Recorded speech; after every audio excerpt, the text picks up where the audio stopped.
ನಮಸ್ಕೃತ್ಯ ನರಂಚೈವ ನರೋತ್ತಮಂ ದೇವೀಂ ಸರಸ್ವತೀ ವ್ಯಾಸಂ ತತೋ ಜಯಮುದೀರಯೇ.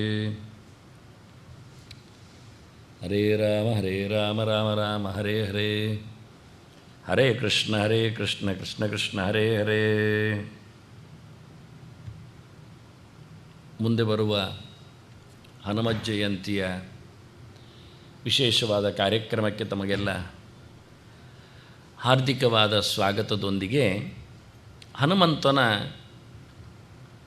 ಜನ್ಮ ಜಯಂತಿಯ ಆರಾಧನೆ ಇದನ್ನು ಹೇಳಿರತಕ್ಕ ಮಾತುಗಳು ಅದನ್ನು ಒಂದೇ ಕಡೆಯಲ್ಲಿ ನಾವು ಕಾಣಬಹುದಾದರೆ ವಾಸ್ತವವಾಗಿ ಒಂದು ತಂತ್ರಸಾರ, ಮತ್ತೊಂದು ವಾಯುಪುರಾಣ, ಇನ್ನೂ ಒಂದು ಆನಂದದ ರಾಮಾಯಣ.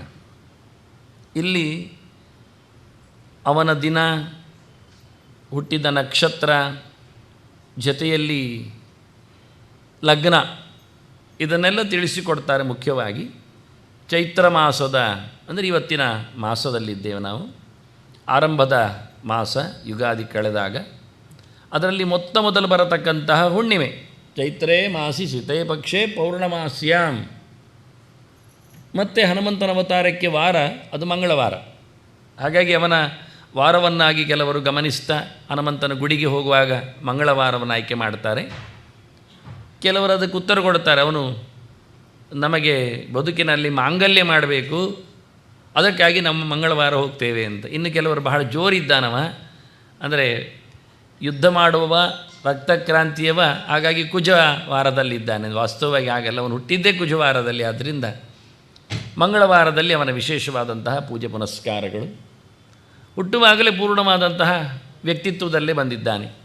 ಮೌಂಜಿ ಮೇಖಲಯ ಯುಕ್ತ ಕೋಪೀನ ಪರಿಧಾರಕ ಕರ್ಣಯೋ ಕುಂಡಲೇ ಪ್ರಾಪ್ತ ತಥಾ ಯಜ್ಞೋಪವೀತಕ.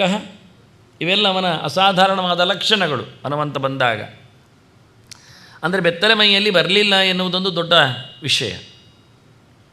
ಹೀಗೆ ಕರ್ಣಕುಂಡಲದ ಜೊತೆಯಲ್ಲಿ ಕರ್ಣನ ಜನ್ಮ ಆಗಿತ್ತು, ಹಾಗೆ ದಿವ್ಯ ವ್ಯಕ್ತಿಗಳ ಜನ್ಮದಲ್ಲಿ ಅನೇಕವಾದಂತಹ ಆಭರಣಗಳು, ವ್ಯವಸ್ಥೆಗಳು ಇರ್ತವೆ.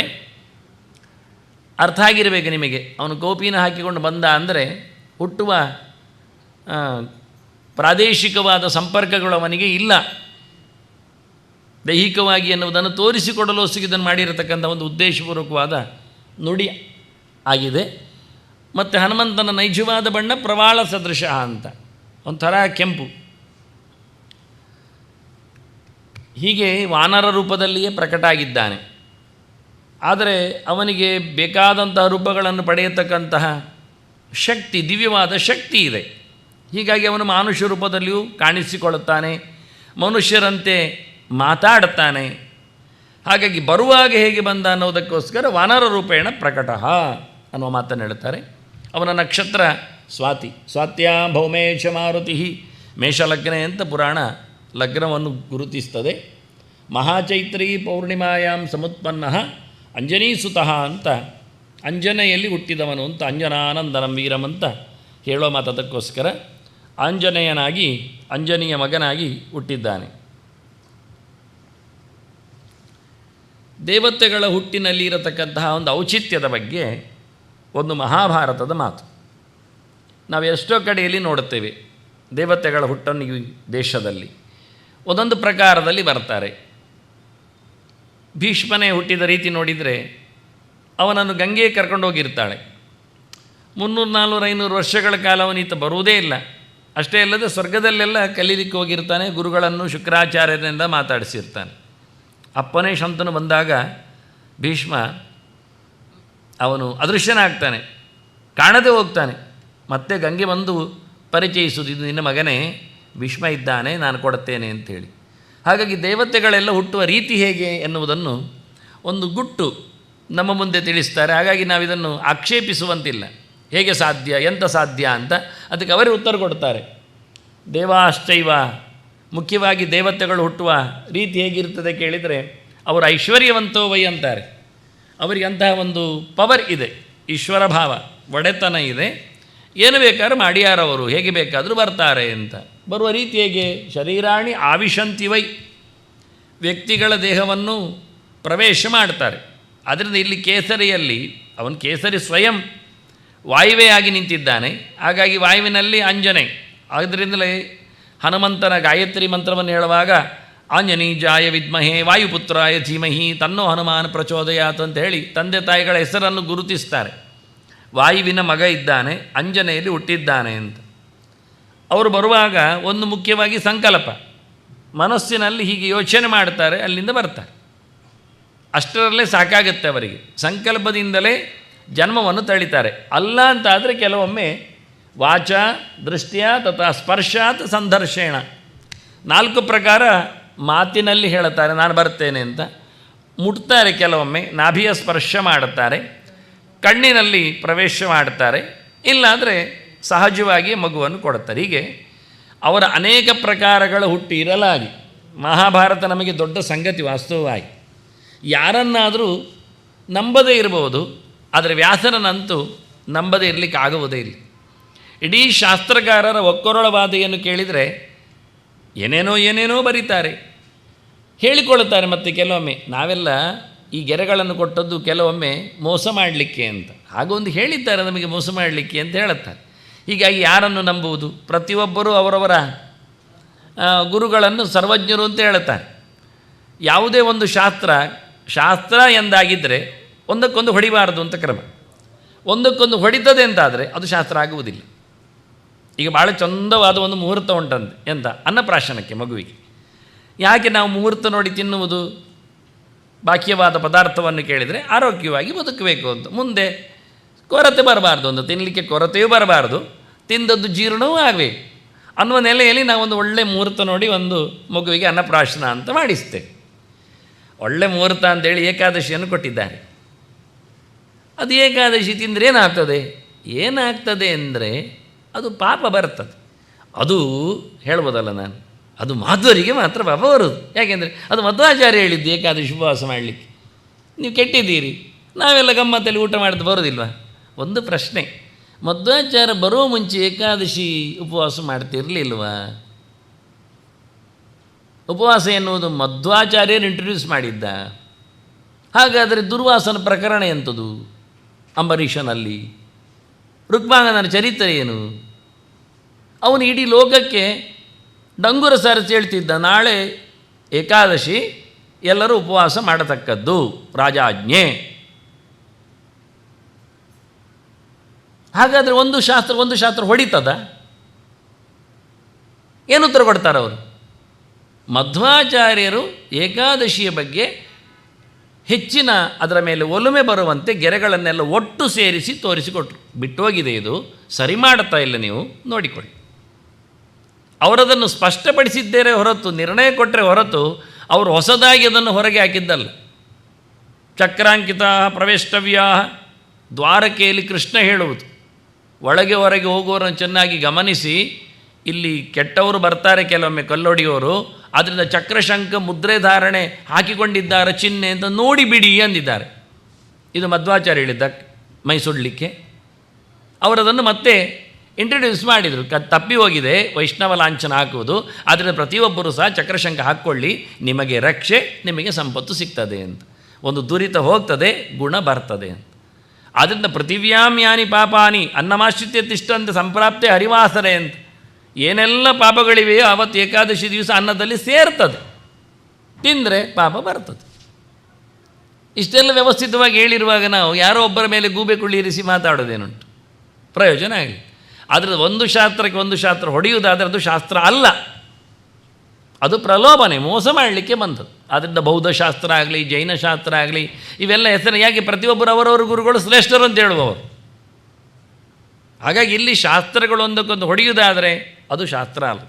ಹಾಗಾಗಿ ಮಹಾಭಾರತ ವೇದವ್ಯಾಸರು ಹೇಳಿಕೊಳ್ತಾರೆ, ಯದಿ ಹಾಸ್ತಿ ತದನ್ಯತ್ರ ಎನ್ನೇ ಹಾಸ್ತಿ ನ ತತ್ಕ್ವಚಿತ್. ಇಲ್ಲಿ ಇಲ್ಲದ್ದು ಎಲ್ಲೂ ಇಲ್ಲ, ಇಲ್ಲಿ ಇರುವುದೇ ಎಲ್ಲ ಕಡೆ ಇರುವುದು, ಇದಕ್ಕೆ ವಿರೋಧವಾದದ್ದು ಯಾವುದು ಅಲ್ಲ ಅಂತ ಹೇಳಿ ವ್ಯಾಸರನ್ನು ಬಹಳ ಕಾಲದಲ್ಲಿ ಕೂತು ವಿಮರ್ಶೆ ಮಾಡಿದವರು ಹೇಳಿದ ವಾದ ಇದು. ಆಲೋಡ್ಯ ಸರ್ವಶಾಸ್ತ್ರಾಣಿ ವಿಚಾರ್ಯ ಚ ಪುನಃ ಪುನಃ ನಾವು ಮತ್ತೆ ಮತ್ತೆ ಹೊರಗೆ ಹೆಚ್ಚಿ ನೋಡಿದ್ದೇವೆ, ವೇದವ್ಯಾಸರ ಗ್ರಂಥಗಳನ್ನೆಲ್ಲ ಪರೀಕ್ಷಿಸಿದ್ದೇವೆ.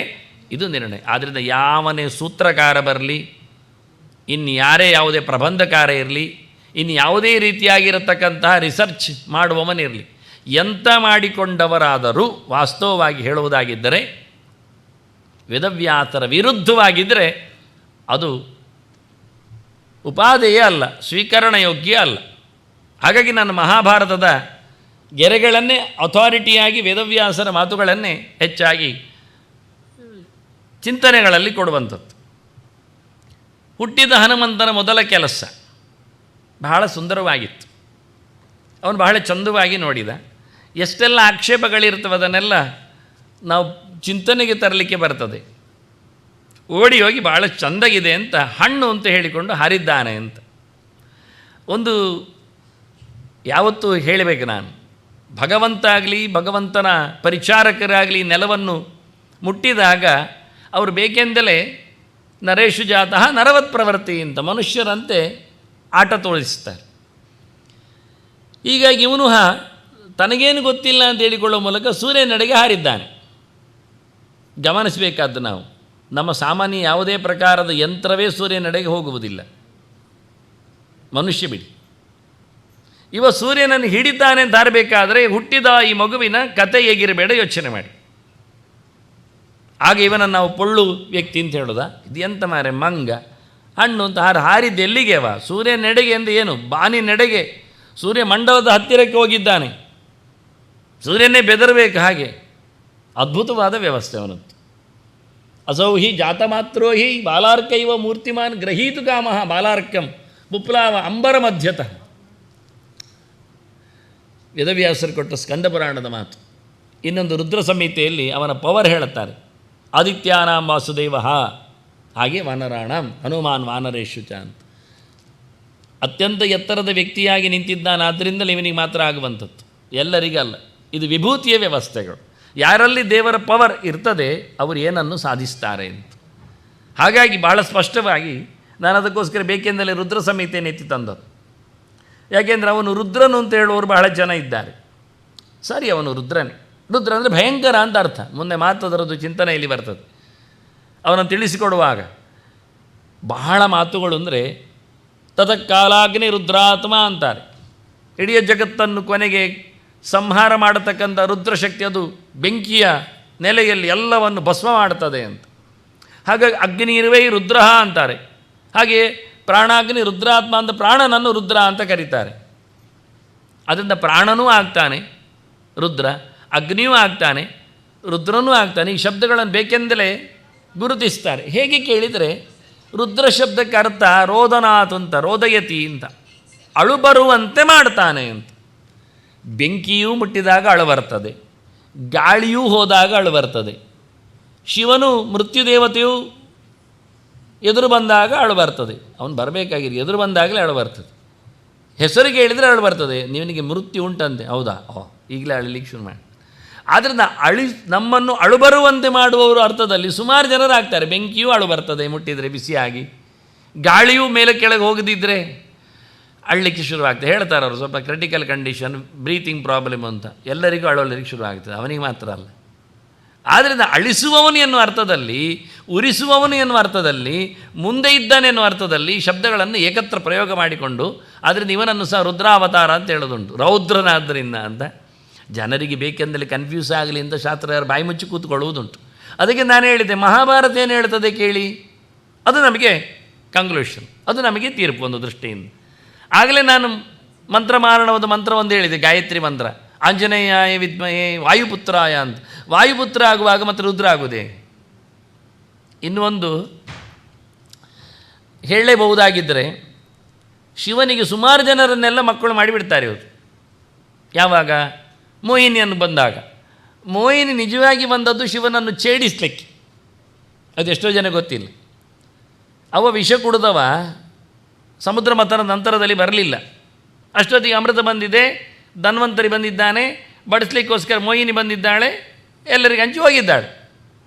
ಕೊನೆಗೆ ಶಿವ ಕೇಳ್ತಾನೆ ನಾರಾಯಣನ ಹತ್ರ, ನೀನು ಚಂದವಾದ ಹೆಣ್ಣು ವೇಷ ಹಾಕಿದ್ದೆ ಅಂತೆಲ್ಲ. ಹೌದು, ನಾನು ನೋಡಲೇ ಇಲ್ಲಲ್ಲ, ಅದಕ್ಕೇನು ಕಾಣಿಸುವ ಅಂದ. ಹಾಗೆ ಒಂದು ದಿವಸ ಪಾರ್ವತಿ ಜೊತೆಯಲ್ಲೇ ಇದ್ದಾನೆ ಶಿವ. ದೂರದಲ್ಲಿ ಮೋಹಿನಿ ರೂಪದಲ್ಲಿ ಭಗವಂತ ಬಂದೇ ಬಿಟ್ಟ, ಹೂವಿನ ಚೆಂಡಾಡ್ತಾ. ಇವ ನೋಡಿದ, ಪಾರ್ವತಿಯನ್ನೇ ದೂಡಿದ, ಓಡಿ ಹಿಡಿದಾಗ ಆಕೆ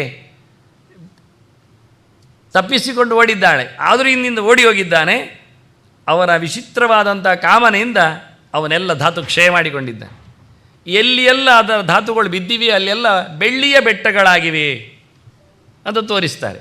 ಬೆಳ್ಳಿಯ ನಮಗೆ ಲೋಹಗಳು ಸಿಕ್ಕಿವೆ ಅಂತ. ಆದ್ದರಿಂದ ಬೆಳ್ಳಿ ಎನ್ನುವುದು ಹೆಚ್ಚು ಪ್ರಶಸ್ತ ಅಲ್ಲ ಪೂಜೆ ಪುನಸ್ಕಾರಗಳಲ್ಲಿ. ಬಂಗಾರದ ನಂತರದಲ್ಲಿ ತಾಮ್ರವೇ ಸ್ಥಾನವನ್ನು ಪಡೀತದೆ. ಹೆಚ್ಚಾಗಿ ಎಲ್ಲರ ಮನೆಯಲ್ಲಿ ಹೆಚ್ಚಿನ ಕೆಲಸಗಳಿಗೆಲ್ಲ ತಾಮ್ರದ ಪಾತ್ರೆಗಳೇ ಉಪಯೋಗಕ್ಕೆ ಬರುವುದು. ಆದರೆ ತೊಳೆಯುವುದು ಯಾರು ಕಸ್ಟಮರ್ ಹೇಳಿಕೊಂಡು ಬೆಳ್ಳಿಯ ಪಾತ್ರೆ ಮಾಡ್ತಾರೆ. ಅದರಿಂದ ಅದು ಒಂದು ರೀತಿಯಿಂದ ಧಾತುಜನ್ಯ ಪದಾರ್ಥ ಆಗಲಿಕ್ಕೆ ಹೋಗಿ, ಶಿವಧಾತುಜನ್ಯ ಪದಾರ್ಥ ಆಗಲಿಕ್ಕೆ ಹೋಗಿ ಅದನ್ನು ಬದಿಗಿಡ್ತಾರೆ. ಇವರು ಕತೆ ತಿರುಗಿಸಿ ಹೇಳಿದರು. ಇದೆಲ್ಲ ವ್ಯಾಸರು ಕೊಟ್ಟ ಕತೆ. ಇದು ವ್ಯಾಸರಲ್ಲದ ಕೆಲವರೆಲ್ಲ ಕದ್ದು ಹೇಳುವುದುಂಟು, ತಪ್ಪಿಸಿ ಹೇಳುವುದುಂಟು. ಅವ್ರು ಹೇಳ್ತಾರೆ, ಮೋಹಿನಿಯನ್ನು ಹಿಡ್ದ ಮತ್ತೇನಾಯಿತು ಗೊತ್ತುಂಟು, ಏನಾಯಿತು ಅಂದರೆ ನೀವು ಹೇಳಿದಾಗೆ ಧಾತು ಕ್ಷಯ ಆಗಿದೆ, ಮತ್ತೇನಾಯಿತು ಅಂದರೆ ಅದನ್ನು ಅಂಜನೆಯ ಕಿವಿಗೆ ಆಗಿಬಿಟ್ಟಿದ್ದಾರೆ, ಅಲ್ಲಿ ಹನುಮಂತ ಹುಟ್ಟಿದ್ದಾನೆ ಅಂತ ತಮಾಷೆ ಮಾಡಿ ಹೇಳ್ತಾರೆ. ಇನ್ನೂ ಆಚೆ ಹೋದರೆ ಮತ್ತೆ ಹೇಳ್ತಾನೆ, ಅಯ್ಯಪ್ಪ ಇದ್ದಾರಲ್ಲ ಅವನು ಅಲ್ಲೇ ಬಂದದ್ದು ಅಂತ ಶುರು ಮಾಡ್ತಾನೆ. ಮತ್ತೆ ಇಂಥದ್ದೆಲ್ಲ ಅಧಿಕ ಪ್ರಸಂಗ ಮಾಡಲಿಕ್ಕೆ ಹೋಗಿ ಏನೇನೋ, ಹೇಗೆ ದತ್ತಾತ್ರೇಯ ಅಂದಾಗ 3 ತಲೆಯವನ್ನಂತ ಮಾಡಿಬಿಡ್ತಾರೋ ಹಾಗೆ ಪುರಾಣದಲ್ಲಿ ಇಲ್ಲದ ವೇದವ್ಯಾಸರು ಹೇಳಿದ. ಅದಕ್ಕೆ ನಾನು ಮೊದಲಿಗೆ ಹೇಳಿದ್ದೇನೆ, ವ್ಯಾಸರ ನಂತರದಲ್ಲಿ ಹೇಳಿದ್ದೆಲ್ಲವೂ ಅದು ಸರಿಯೇ ಇಲ್ಲ. ಸೀರಿಯಲ್ಗಳಲ್ಲೆಲ್ಲ ಹೀಗೆ ತಪ್ಪನ್ನೇ ಹೆಚ್ಚು ಹೇಳಿಬಿಡ್ತಾರೆ. ಆದ್ದರಿಂದ ಜನರಿಗೆ ಅದೇ ಹೆಚ್ಚು ಗೊತ್ತಿರ್ತದೆ, ಒರಿಜಿನಲ್ ಗೊತ್ತೇ ಇರುವುದಿಲ್ಲ, ಮೂಲ ನೋಡುವುದೇ ಇಲ್ಲ. ಹಾಗಾಗಿ ಅತ್ಯಂತ ಪ್ರಶಸ್ತನಾದ ವ್ಯಕ್ತಿಯಾಗಿ ಹನುಮಂತ ವಾಯುಪುತ್ರನಾಗಿ ಬಂದಿದ್ದಾನೆ. ಇಬ್ಬರ ಮಗನಾಗಿ ಬರಲಿಕ್ಕೆ ಸಾಧ್ಯವೇ ಆಗುವುದಿಲ್ಲ ಅನ್ನೋದು ನಾವು ಅರ್ಥ ಆಗಿರಬೇಕು. ಮತ್ತು ಅವನಿಗೇನಾಯಿತು ಮುಂದಕ್ಕೆ, ಹನುಮಂತ ಹೇಗಾದ, ಇದಕ್ಕೊಂದು ವಿಚಿತ್ರವಾದಂಥ ಕೆಲವು ಕಾರಣಗಳನ್ನು ಇಬ್ಬರು ಕೊಟ್ಟಿದ್ದಾರೆ. ವಾಲ್ಮೀಕಿ 2 ಕಾರಣ ಕೊಡ್ತಾನೆ. ಮೊದಲನೇದ್ದು ಭಾಳ ಸುಲಭವಾದ ಒಂದು ಪುರಾಣದ ನಿಷ್ಪತ್ತಿ. ಹನುರುಹ ಅಂತ ಒಂದು ಪ್ಲೇಸ್, ಪಟ್ಟಣ, ಅಲ್ಲಿ ಹುಟ್ಟಿದ್ದರಿಂದ ಅವನು ಹನುಮಂತ ಅಂತ ಹೆಸರು. ಇಲ್ಲಿ ಏನು ಗಲಾಟೆ ಇಲ್ಲ. ಅವನು ಹುಟ್ಟಿದ ಊರಿನ ಹೆಸರಿನಲ್ಲಿ ಪುರೇ ಅನುರುಹೇ ಯಸ್ಮಾತ್ ಜಾತಃ, ಪದ್ಮಪುರಾಣದ ಮಾತು. ಹಾಗಾಗಿ ಅವನನ್ನು ಊರಿನವನನ್ನಾಗಿ ಕರೀತಾರೆ. ಹನುಮಂತ ಕರೀದ್ರದ್ದೇನಾಯಿತು ಅಂತ. ಇನ್ನೊಂದು ಕತೆ ಇದೆ, ಕತೆ ಆದದ್ದು ಹೌದು. ಅದೇ ಸೂರ್ಯನಡೆಗೆ ಹಾರಿದಾಗ ಸೂರ್ಯ ಗಾಬರಿಗೊಂಡಾಗ ಇಂದ್ರ ಅಂತ ಕರೆದ, ಇಂದ್ರ ವಜ್ರಾಯುಧವನ್ನು ಎಸೆದ. ಈಗ ನೋಡಿ, ಸೂರ್ಯನನ್ನೇ ಹಿಡಿಯುವವನಿಗೆ ವಜ್ರಾಯುಧ ಏನು ಲೆಕ್ಕ, ಯೋಚನೆ ಮಾಡಿ, ವಜ್ರದ ಶಕ್ತಿ ಏನಿದೆ. ಆದರೂ ವಜ್ರಾಯುಧದಲ್ಲಿ ನಾರಾಯಣನ ಶಕ್ತಿ ಇದೆ ಅಂತ ಅದಕ್ಕೆ ಮನ್ನಣೆ ಕೊಡಲಿಕ್ಕೋಸ್ಕರ ಹನುಮಂತ ನೆಲಕ್ಕೆ ಬಿದ್ದ. ಆಗ ವಾಲ್ಮೀಕಿಯವರು ಹೇಳುತ್ತಾರೆ, ಪತಿತಸ್ಯ ಕಪೇರಸ್ಯ ಹನುರೇಕ ಶಿಲಾತಲೆ ಕಿಂಚಿತ್ ಭಿನ್ನ ದೃಢತನು ಹನುಮಾನೇಶ ತೇನವೇ. ಗಟ್ಟಿಯಾದವನ ಕೆನ್ನೆ ಬಿದ್ದಾಗ ಬಂಡೆಯ ಮೇಲೆ ಒರೆಸಿತ್ತು, ಆದ್ದರಿಂದ ಸ್ವಲ್ಪ ನೆಪ್ಪೆ ಆಯಿತು, ಅದಕ್ಕೆ ಅವನು ಹನುಮಂತ ಅಂತ. ಇದು ವಾಲ್ಮೀಕಿ ಕರೆಯಿತು. ಇನ್ನೊಂದು ಕಡೆ ವಾಲ್ಮೀಕಿ ಹೇಳ್ತಾರೆ, ಅವನಲ್ಲಿ ಹೋದಾಗ ವಜ್ರಾಯುಧ ಎಸೆದಿದ್ದಾನಲ್ಲ ಇಂದ್ರ, ಅದಕ್ಕೆ ಮನ್ನಣೆ ಕೊಡಲಿಕ್ಕೆ ಅವನು ಕೆನ್ನೆಯನ್ನು ತಾಗಿಸಿಕೊಂಡ ಅಂತ. ಮತ್ ಕರೋತ್ಸೃಷ್ಟ ವಜ್ರೇಣ ಹನುರಸ್ಯ ಯತಃ ಹತಃ ನಾಮ್ನಾವೈಕ ಪಿಶಾರ್ದೂಲ ಭವಿತಾ ಅನುಮಾನಿತಿ. ನನ್ನ ಕೈಯಿಂದ ಎಸೆದ ವಜ್ರಾಯುಧಕ್ಕೆ ಅವನ ಕೆನ್ನೆ ತಾಗಿಸಿಕೊಂಡದ್ದಕ್ಕೆ ಊದಿಕೊಂಡ ಕೆನ್ನೆಯವ ಅಂತವನಿಗೆ ಹನುಮಂತ ಅಂತ ಹೆಸರು. ಎಲ್ಲ ಮಗಗಳಿಗೂ ಕೆನ್ನೆ ಊದಿರ್ತದೆ, ಇವನದು ಇನ್ನೂ ಜಾಸ್ತಿ ಅಂತ. ಅದನ್ನು ಇನ್ನೊಂದು ಸರ್ತಿ ವಾಲ್ಮೀಕಿಯರು ಹೇಳುವಾಗ ಅದೇ ಹೇಳಿದರು, ತದಾ ಶೈಲಾಗ್ರ ಶಿಖರೇ ವಾಮಃ ಅನುರಭಜ್ಯತ. ನಾನು ಬೇಕೆಂದರೆ 2-3 ಗೆರೆ ಎತ್ತಿಕೊಳ್ಳೋದು, ಯಾಕೆಂದರೆ ಅದು ಎಡಕೆನ್ನೆ ತಾಗಿದ್ದ ಬಲಕೆನ್ನೆ ತಾಗಿದ್ದ. ನಾನು ಗಣಪತಿಯ ಬಗ್ಗೆ ಹೇಳಿದ್ದೆ, ದಂತ ಯಾವುದನ್ನು ತೆಗೆದಿದ್ದಾನವನು ಅಂತ. ಅದನ್ನು ಚಿತ್ರಕಾರ ತಪ್ಪಿ ಮಾಡಿದರೆ ಅರ್ಥ ಆಗ್ತದೆ, ಇವನಿಗೆ ಗಣಪತಿಯ ಮೇಲೆ ಹೆಚ್ಚು ಕಡಿಮೆ ಆಗಿದೆ ಅಂತ. ಹಾಗೆ ಹನುಮಂತನಿಗೆ ಎಡಕೆನ್ನೆ, ಅದಕ್ಕೆ ನಾನಾಗ ತೋರಿಸಿದ್ದು, ಬಿದ್ದ ಹಾಗೆ ಇಲ್ಲಿ ಗಾಯ ಆಗಿತ್ತು ಅಂತ ಎಡಬದಿಯಲ್ಲಿ. ಎಡಕೆನ್ನೆಗೆ ಅವನಿಗೆ ಏಟು ಬಿದ್ದದ್ದು, 2 ಕೆನ್ನೆಗೇನು ಅಲ್ಲ. ಆದ್ದರಿಂದ ಉಳಿದುಕೊಂಡ್ರೆ ಕಥೆ ಏನಾಗುತ್ತೆ. ಅದನ್ನು ಆ ಹೊತ್ತಿನಲ್ಲಿ ತಾತ್ಕಾಲಿಕವಾಗಿ ಆ ನಾಮ ನಿರ್ವಚನವನ್ನು ತಥೋಹಿ ನಾಮಧೇಯಂತೆ ಅನುಮಾನಿತಿ ಕೀರ್ತಿತಂ, ಇಂಥ ಒಂದು ಪ್ರಸಿದ್ಧವಾದ ಕೆಲವು, ಇದು ವಾಲ್ಮೀಕಿಯದ್ದೇ ಮಾತುಗಳು ಮುಖ್ಯವಾಗಿ. ಅದು ವೇದವ್ಯಾಸರು ಹೇಳುವಾಗ ಅದನ್ನೆಲ್ಲ ಗೌಜಿ ಮಾಡಲೇ ಇಲ್ಲ. ಅದು ಪರ್ಮನೆಂಟ್ ಅಲ್ಲ ರೀ, ಗಾಯ ಆಗುವುದು ಆಗ ಟೆಂಪರರಿ, ಮತ್ತು ಅಳಿಸಿ ಹೋಗ್ತದೆ. ಅದು 2 ಕೆನ್ನೆಗೆ ನೋಡಿಲಿಲ್ಲ, 1 ಕೆನ್ನೆ ಮಾತ್ರ ಊದಿಕೊಂಡಿದ್ದು, ಮತ್ತು ಅದು ತೆಳಗಾಗ್ತದೆ. ಅದು ವಾಲ್ಮೀಕಿಗಳೇ ಹೇಳ್ತಾರೆ, ಅದು ಕೆಳಗೆ ಬಿದ್ದಾಗದ್ದಾಗಿದ್ದು, ಅವನು ಹೊಡೆದದ್ದು ದೊಡ್ಡ ಸಂಗತಿಯೇ ಅಲ್ಲ, ಹೊಡೆದುಕೊಂಡದ್ದೇ ವಿಶೇಷ ಅಲ್ಲ ಅದು. ಹೀಗೆ 2-3 ಪ್ರಕಾರದಲ್ಲಿ ಹೇಳುವ ಮೂಲಕ ಇದು ಗೌಣ ಅಂತ ಅರ್ಥ ಆಗ್ತದೆ. ನಮ್ಮನೆ ಎಲ್ಲಿ ಉಂಟು ಕೇಳಿದರೆ, ಅದು ಡಾಮರ ಆಗ್ತಾ ಇದ್ದಾರಲ್ಲ ಅಲ್ಲಿಯೇ ಉಂಟು. ಸರಿ, ಬರೋ ವರ್ಷ ಬಂದಿದ್ದಾನೆ. ನೀವು ಹೇಳಿದಿರಲ್ಲ ಅವತ್ತು, ಮೊನ್ನೆ ಎಲ್ಲ ಗಲಾಟೆ ಇತ್ತು, ಆದ್ದರಿಂದ ಬರಲಿಕ್ಕೆ ಆಗಲಿಲ್ಲ. ನೀವು 4 ತಿಂಗಳು ಬಿಟ್ಟು ಬರ್ತಾ ಇದ್ದೇನೆ, ಈಗ ಟಿಕೆಟ್ ಸಿಕ್ಕಿದ್ದು, ಫ್ಲೈಟ್ ಓಡಿತು, ಡಾಮರ ಆಗ್ತಾ ಇದ್ದಾರಲ್ಲ ಅಲ್ಲಿ ಹೋಗಿದ್ದೇನೆ. ಅದು ಮಾರಾಯ ಈಗ ಅವ್ರು 300 ಯಾರ್ಡ್ ಆಚೆ ಹೋಗಿ ಆಗಿದೆ, ನಮ್ಮ ಮನೆ ಇಲ್ಲಿರು. ಮತ್ತು ನೀವು ಹೇಳಿದ್ರು ಡಾಮರ, ಅದು ಡಾಮರ ಆಗ್ತಾ ಇದ್ದದ್ದು ಮನೆ ಎನ್ನುವುದು ಸತ್ಯ. ಆಗ ಟೆಂಪರರಿ, ಯಾವಾಗಲೂ ಡಾಮರ ಆಗ್ತಾನೇ ಇರ್ತಾರೆ ನಮ್ಮ ಮನೆ ಮಧ್ಯೆಯಲ್ಲಿ. ಹಾಗೆ ಹೆಣ್ಣೆ ಆವತ್ತು ಬಿದ್ದಾಗ ಸರಿ, ಒಳ್ಳೆದಾಗ ಆವತ್ತು. ಹಾಗಾದರೆ ಶಾಶ್ವತವಾಗಿ ಏನವನು ಒಂದು ಬರ್ತ್ ಪ್ಲೇಸಿನ ಮೇಲೆ ಹೇಳ್ಬೋದು. ನೋಡಿ, ಪುರಾಣಕಾರರು ಗಮನಿಸುವ ರೀತಿ, ಈ ಊರಿನಲ್ಲಿ ಬಂದದ್ರೇನು ಗ್ಯಾರಂಟಿ, ಯಾಕೆ ಆ ಊರಿನವ ಅಂತ ಗುರುತಿಸ್ತಾರೆ. ಕೌಸಲದವಳು, ಎಲ್ಲಿಯೇ ಹೋಗಲಿ ಅವಳು, ಯಾರ ಮನೆಯನ್ನೇ ಬೆಳಗಿಸಲಿ, ಆದರೆ ಕೌಸಲ್ಯ ಅಂತ ಕರೆಯುವಾಗ ಕೌಸಲ ದೇಶದ ಮಗಳು ಎನ್ನುವುದು ಅರ್ಥ ಆಗಲೇಬೇಕು ನಮಗೆ. ಹಾಗೆ ಹನುಮಂತ ಅಂತೇಳಿ ಅನುರ್ಹದಲ್ಲಿ ಹುಟ್ಟಿ ಬಂದವ. ಯಾರು ಹೇಳುವುದಿಲ್ಲ ನಿಮಗೆ, ಯಾರು ಗೊತ್ತೇ ಹೇಳಲಿ, ನನಗೆ ಗುಟ್ಟಾದ ವಿಷಯ ಹೇಳಿದ್ದು ನಾವು ಪದ್ಮಪುರಾಣದ. ಮತ್ತು ಇನ್ನು ನಾನೇ ಹೇಳ್ತೇನೆ ಅಂತ ಕೆಲವರು ಹೇಳ್ತಾರೆ, ಅದಕ್ಕೋಸ್ಕರ ನಾನು ರೆಫರೆನ್ಸ್ ಕೊಟ್ಟು ಹೇಳಲಿಕ್ಕೆ ಸುಲಭ. ಅದು 50,000 ಶ್ಲೋಕದಲ್ಲಿ ಹುಡುಕಬೇಕು. ಹುಡುಕಿದ್ದವರನ್ನಾದರೂ ಮಾತಾಡಿಸಬೇಕಾಗತ್ತೆ. ಇನ್ನೂ ಚಂದವಾದ ವ್ಯವಸ್ಥೆಯನ್ನು ಕೇಳಿದ್ದು, ಇದು ಹೊರಗಿನ ವ್ಯವಸ್ಥೆ, ಊರಲ್ಲಿ ಬಂದದ್ದು ದೊಡ್ಡ ಸಂಗತಿಯ. ವಾಸ್ತವವಾಗಿ ಎಟಿಮಲಾಜಿಕಲಿ ನೋಡಿಕೊಂಡ್ರೆ ಹೇಳುವಂಥ ರೀತಿ, ಹನ ಶಬ್ದೋ ಜ್ಞಾನವಾಚಿ ಹನುಮಾನ್ಮತಿ ಶಬ್ದಿತಃ ಅಂತ. ಅನಗತವು ಅಂತ ಧಾತು, ಗತ್ಯರ್ಥಕ್ಕೆ ಜ್ಞಾನಾರ್ಥ ಅಂತ, ಗತಿ ಶಬ್ದಕ್ಕೆ ಜ್ಞಾನ ಅಂತ ಅರ್ಥ, ಜ್ಞಾನವುಳ್ಳವ ಅಂತ ಅರ್ಥ.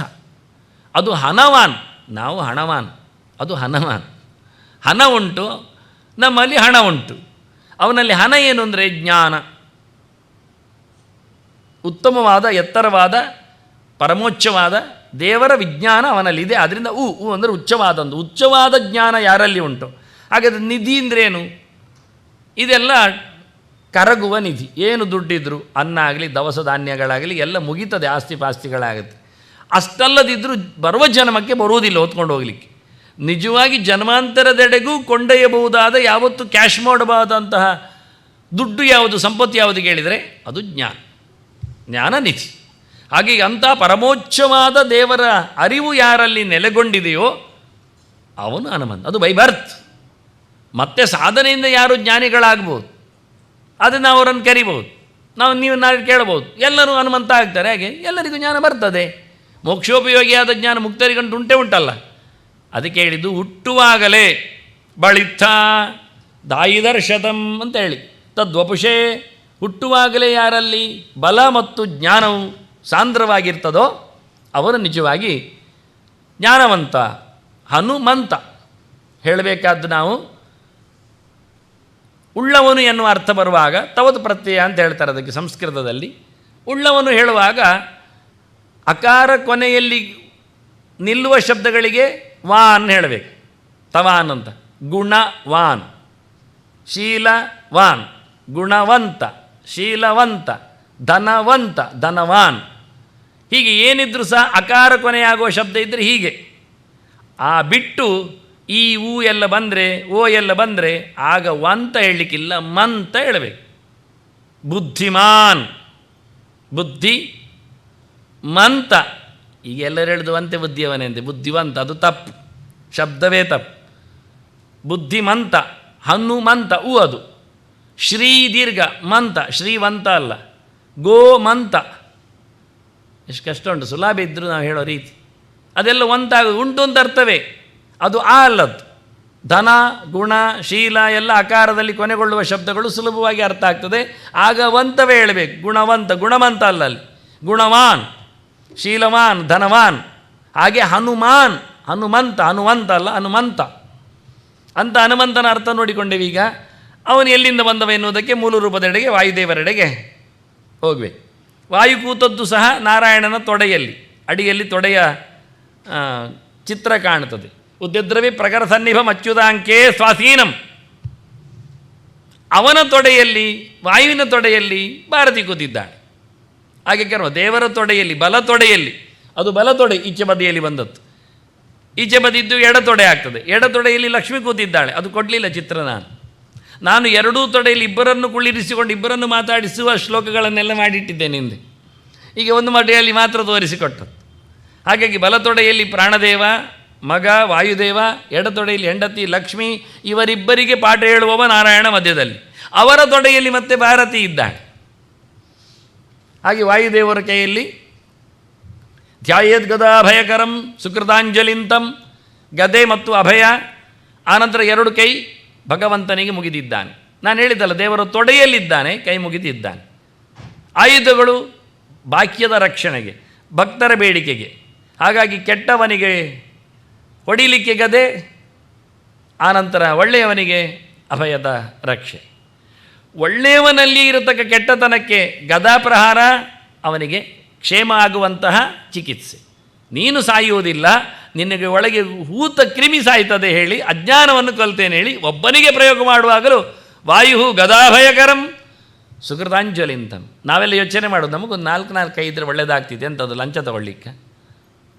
ಹಿಂಬದಿಯಿಂದ ಮೇಲೆ ಗೊತ್ತೇ ಆಗೋದಿಲ್ಲ, 2 ಹಿಂದೆ ಹೋಗಿರ್ತದೆ, ಎದರಲ್ಲಿ ನೆಗಾಡ್ತಾ ಇರ್ತಾನೆ. ದೇವರು ಕೊಡಲಿಲ್ಲ. ದೇವತೆಗಳಿಗೆ ಯಾಕೆ 4 ಕೈಗಳು ಅಂದರೆ 2 ಕೈ ಇತರರ ರಕ್ಷಣೆಗಾಗಿ ಆಯುಧ ಇಟ್ಕೊಳ್ಳಿಕ್ಕೆ, ಮತ್ತೆರಡು ಕೈ ದೇವರಿಗೆ. ಕೃತಾಂಜಲಿ ಪುಟ ಸರ್ವೇ ಅಂತ ಪ್ರಧಾನಂತಂ ಹರಿಂ ಪ್ರತಿ.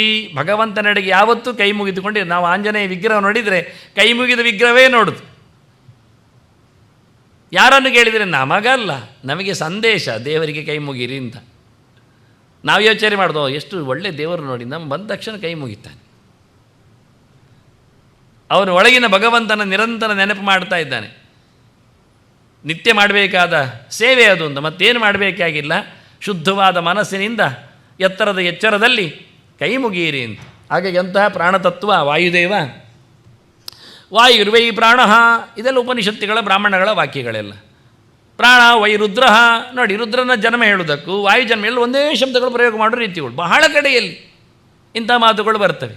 ಇದನ್ನು ಗುರುತಿಸ್ತಾನೆ. ಎಲ್ಲಿವರೆಗೆ ಅಂದರೆ ಪ್ರಾಣ ಸವೈ ವಾಯು ಅಂತ ಹೇಳಿಕೊಂಡು ವಾಲ್ಮೀಕಿ ರಾಮಾಯಣ ಉಂಟು. ಎಷ್ಟು ಶಬ್ದ ಅಂದರೆ ಪ್ರಾಣ ವಾಯು ಸುಖಂಚೈವ ಅಂತ ಆನಂದ ರೂಪನೊಂದು ಶಬ್ದವನ್ನು ವಾಲ್ಮೀಕಿ ಹೇಳ್ತಾನೆ ಪ್ರಾಣನನ್ನು. ಯಾಕೆ? ಪ್ರಾಣ ಶಬ್ದದ ಅರ್ಥ ಅದು ಪೂರ್ಣವಾದ ಆನಂದ ಉಳ್ಳವನು ಅಂತ, ಸುಖದ ಮೊತ್ತ ಅಂತ ಹೇಳಿಕೊಂಡು. ಹೀಗಾಗಿ ಈ ಶಬ್ದಗಳೆಲ್ಲವರು ಯಾವ ರೀತಿಯಲ್ಲಿ ಸಂಕಲನ ಮಾಡಿದ್ದಾರೆ ಎನ್ನುವುದೇ ಅರ್ಥ ಆಗುವುದಿಲ್ಲ. ಇಡೀ ಜಗತ್ತನ್ನು ಕಟ್ಟಿಹಾಕಿದವ ವಯಬಂಧನೆ ಅಂತ ವಾಯು ಶಬ್ದಕ್ಕೆ ಅರ್ಥ. ಎಲ್ಲರಿಗೂ ಆಯುಷ್ಯವನ್ನು ವಿಕಲ್ಪವಾಗಿ ಕೊಡುವವನು ಅಂತ, ವಾ ಆಯುಷು ಅಂತ. ವಯಬಂಧನೆ ಒಂದು ಅರ್ಥ.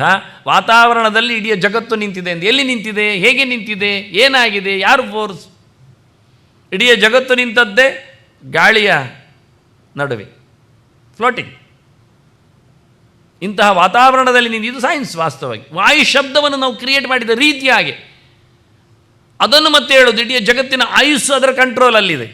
ವಿಕಲ್ಪವಾಗಿ ಒಂದೊಂದಕ್ಕೊಂದು ರೀತಿಯ ಆಯುಷ್ಯವನ್ನು ಕೊಡ್ತಾನೆ. ಜೀವಜಾತಗಳಿಗೆ, ಜಡ ಪ್ರಪಂಚಕ್ಕೆ, ಕ್ರಿಮಿಕೀಟಗಳಿಗೆ, ಮರಮಟ್ಟುಗಳಿಗೆ ಒಂದೊಂದು ರೀತಿಯಲ್ಲಿ ಒಂದೊಂದು ವಿಕಲ್ಪವಾದಂತಹ ಆಯುಷ್ಯ ಕ್ರಮ. ಒಂದೇ ಪ್ರಕಾರ ಅಂತ ಇಲ್ಲ ಯಾವುದಕ್ಕೆ. ಇದನ್ನು ವಾಯು ತಪ್ಪಿದ್ದಾರೆ. ಅಂದರೆ ಬ್ರೀತಿಂಗ್ ಫುಲ್ ಕಂಟ್ರೋಲ್, ಶ್ವಾಸೋಚ್ಛ್ವಾಸದ ನಿಯಂತ್ರಣ ಶಕ್ತಿಯವ. ಆ ಪ್ರಕಾರದಲ್ಲಿ ದೇವರ ಸೇವೆ ಮಾಡುವವ, ಅದನ್ನೇ ಹಂಸಮಂತ್ರ ಅಂತ ಹೇಳ್ತಾರೆ. ಅಂಥ ವಾಯುದೇವನು 3 ಪ್ರಕಾರದಲ್ಲಿ ಬಂದಿದ್ದಾನೆ. ಮೊದಲಿಗೆ ಅವನ ಇನ್ಕಾರ್ನೇಷನ್ ಅವತಾರಗಳು ಹನುಮಂತನಾಗಿ, ಭೀಮನಾಗಿ, ಮಧ್ವನಾಗಿ. ಅಷ್ಟು ಸಹ ಭಗವಂತನ ಸೇವೆಗಾಗಿ. ಅವರು ಬಂದದ್ದು ಯಾಕೆ ಕೇಳಿದರೆ, ಭಗವತ್ ಕಾರ್ಯ ಸಾಧಕ. ಅದು ಕಡೆಗೆ ಮಾತ್ರ ಅಲ್ಲ, 3ಕ್ಕೂ ಅನ್ವಯ. ಪ್ರಥಮ ಭಗವತ್ ಕಾರ್ಯ ಸಾಧಕ, ದ್ವಿತೀಯ ಭಗವತ್ ಕಾರ್ಯ, ತೃತೀಯಶ್ಚ. ದೇವರ ಸೇವೆ ಏನು ಮಾಡಿದೆ ಇವ? ಹನುಮಂತನಾಗಿ ಬಂದಾಗ ಬಹಳ ಸುಂದರವಾದ ಒಂದು ಸಂಹಾರದ ಕಾರ್ಯ. ದೇವರ ಸೇವೆ ಅಂದರೆ ಹಾಗೆ. ದೇವರು ಬರುವುದು ಯಾವಾಗಲೂ ಧರ್ಮ ಸಂಸ್ಥಾಪನಾರ್ಥಾಯ ಸಂಭವಾಮಿ ಯುಗೆ ಯುಗೆ ಅಂತಾನೆ. ಅಧರ್ಮಗಳು ತೆಗಿಬೇಕು, ಅಧರ್ಮಗಳ ಪ್ರವೃತ್ತಿ ಉಳ್ಳವರನ್ನು ತೆಗಿಬೇಕು. ಈ ಪ್ರಕಾರ ಕೌರವಾಣ ವಿನಾಶಾಯ ದಶಾನನ ವಧಾರ್ಥಾಯ. ಅವರನ್ನು ಮುಗಿಯಸಿದ್ದಿದ್ದರೆ ಅವರಿಗೆ ನಾವು ಪಾಠ ಮಾಡಿ ಸರಿ ಮಾಡ್ತೇವೆ ಹೇಳಿದರೆ, ನಾಳೆ ಯಥಾ ಪ್ರಕಾರ ನಾಯಿ ಮಾಲ ಡೊಂಕು ಅಂತ. ಆಚೆ ಹೋದಂದರೆ ಯಥಾ ಪ್ರಕಾರ ನೀವು ಲಂಚ ತಗೊಳ್ಬಾರ್ದು, ಇಂಚ ಇರಬೇಕು ಹೇಳಿದರೆ ಎಂಚಲಾವು ಹೇಳಿ ಹೋಗ್ತಾರೆ.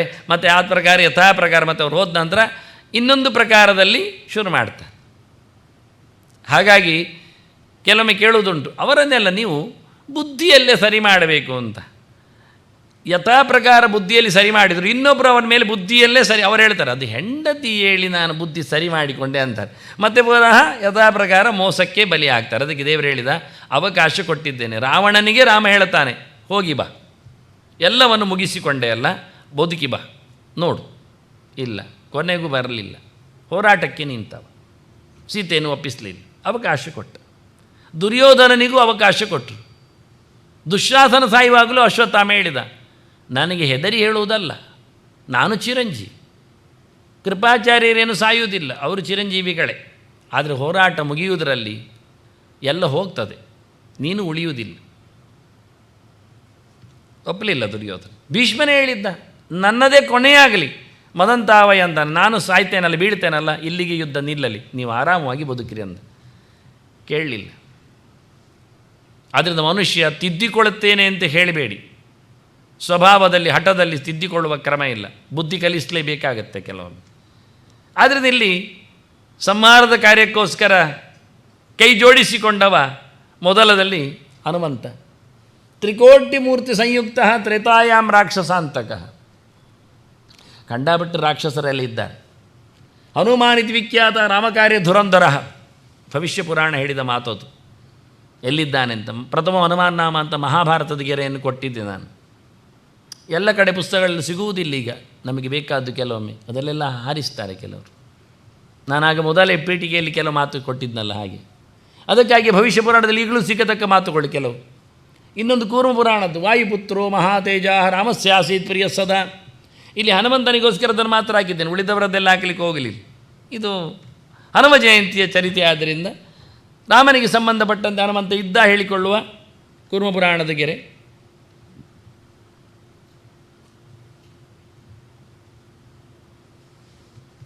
ಸವಾಯು ಭೀಮಸೇನೋಭೂತ್ ದ್ವಾಪರಾಂತೆ ಕುರುದ್ವಃ ಕೃಷ್ಣಂ ಸಂಪೂಜಯಾಮಾಸ ಅಥವಾ ದುರ್ಯೋಧನಾಧಿಕಾನ್.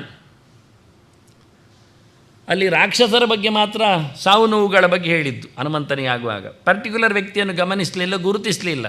ಶ್ಲೋಕ ಹೇಳುವ ಕ್ರಮ ಅದು. ಯಾಕೆಂದರೆ ರಾಮ ಅಂದರೆ ಎಂಥದ್ದು? ರಾಮ ಅಂದರೆ ಅಂದರೆ ರೆಪ್ರೆಸೆಂಟೇಟಿವ್ ಯಾರದ್ದು? ರಾಕ್ಷಸರದ್ದು. ಅಂದರೆ ಮಾರಕ, ಮುಗಿಸಿದವ ಅಂತ. ರಾಕ್ಷಸರ ಕೊನೆ ಮಾಡಿದವ ಅಂತ ರಾಮನ ಹೆಸರು. ಆಗ ಹನುಮನು ಹಾಗೆ ಮಾಡಿಕೊಂಡ, ನಾನು ರಾಕ್ಷಸನ ಮುಗಿಸಿದೆ ಎಂದು ಬರೀ, ಮತ್ತು ಯಾರೇನಂತೆಲ್ಲ ಬೇಡ, ಡೀಟೇಲ್ ಯಾರಿಗೆ ಬೇಕು ಇರಲಿ ಸಾಕು ಅಂತ.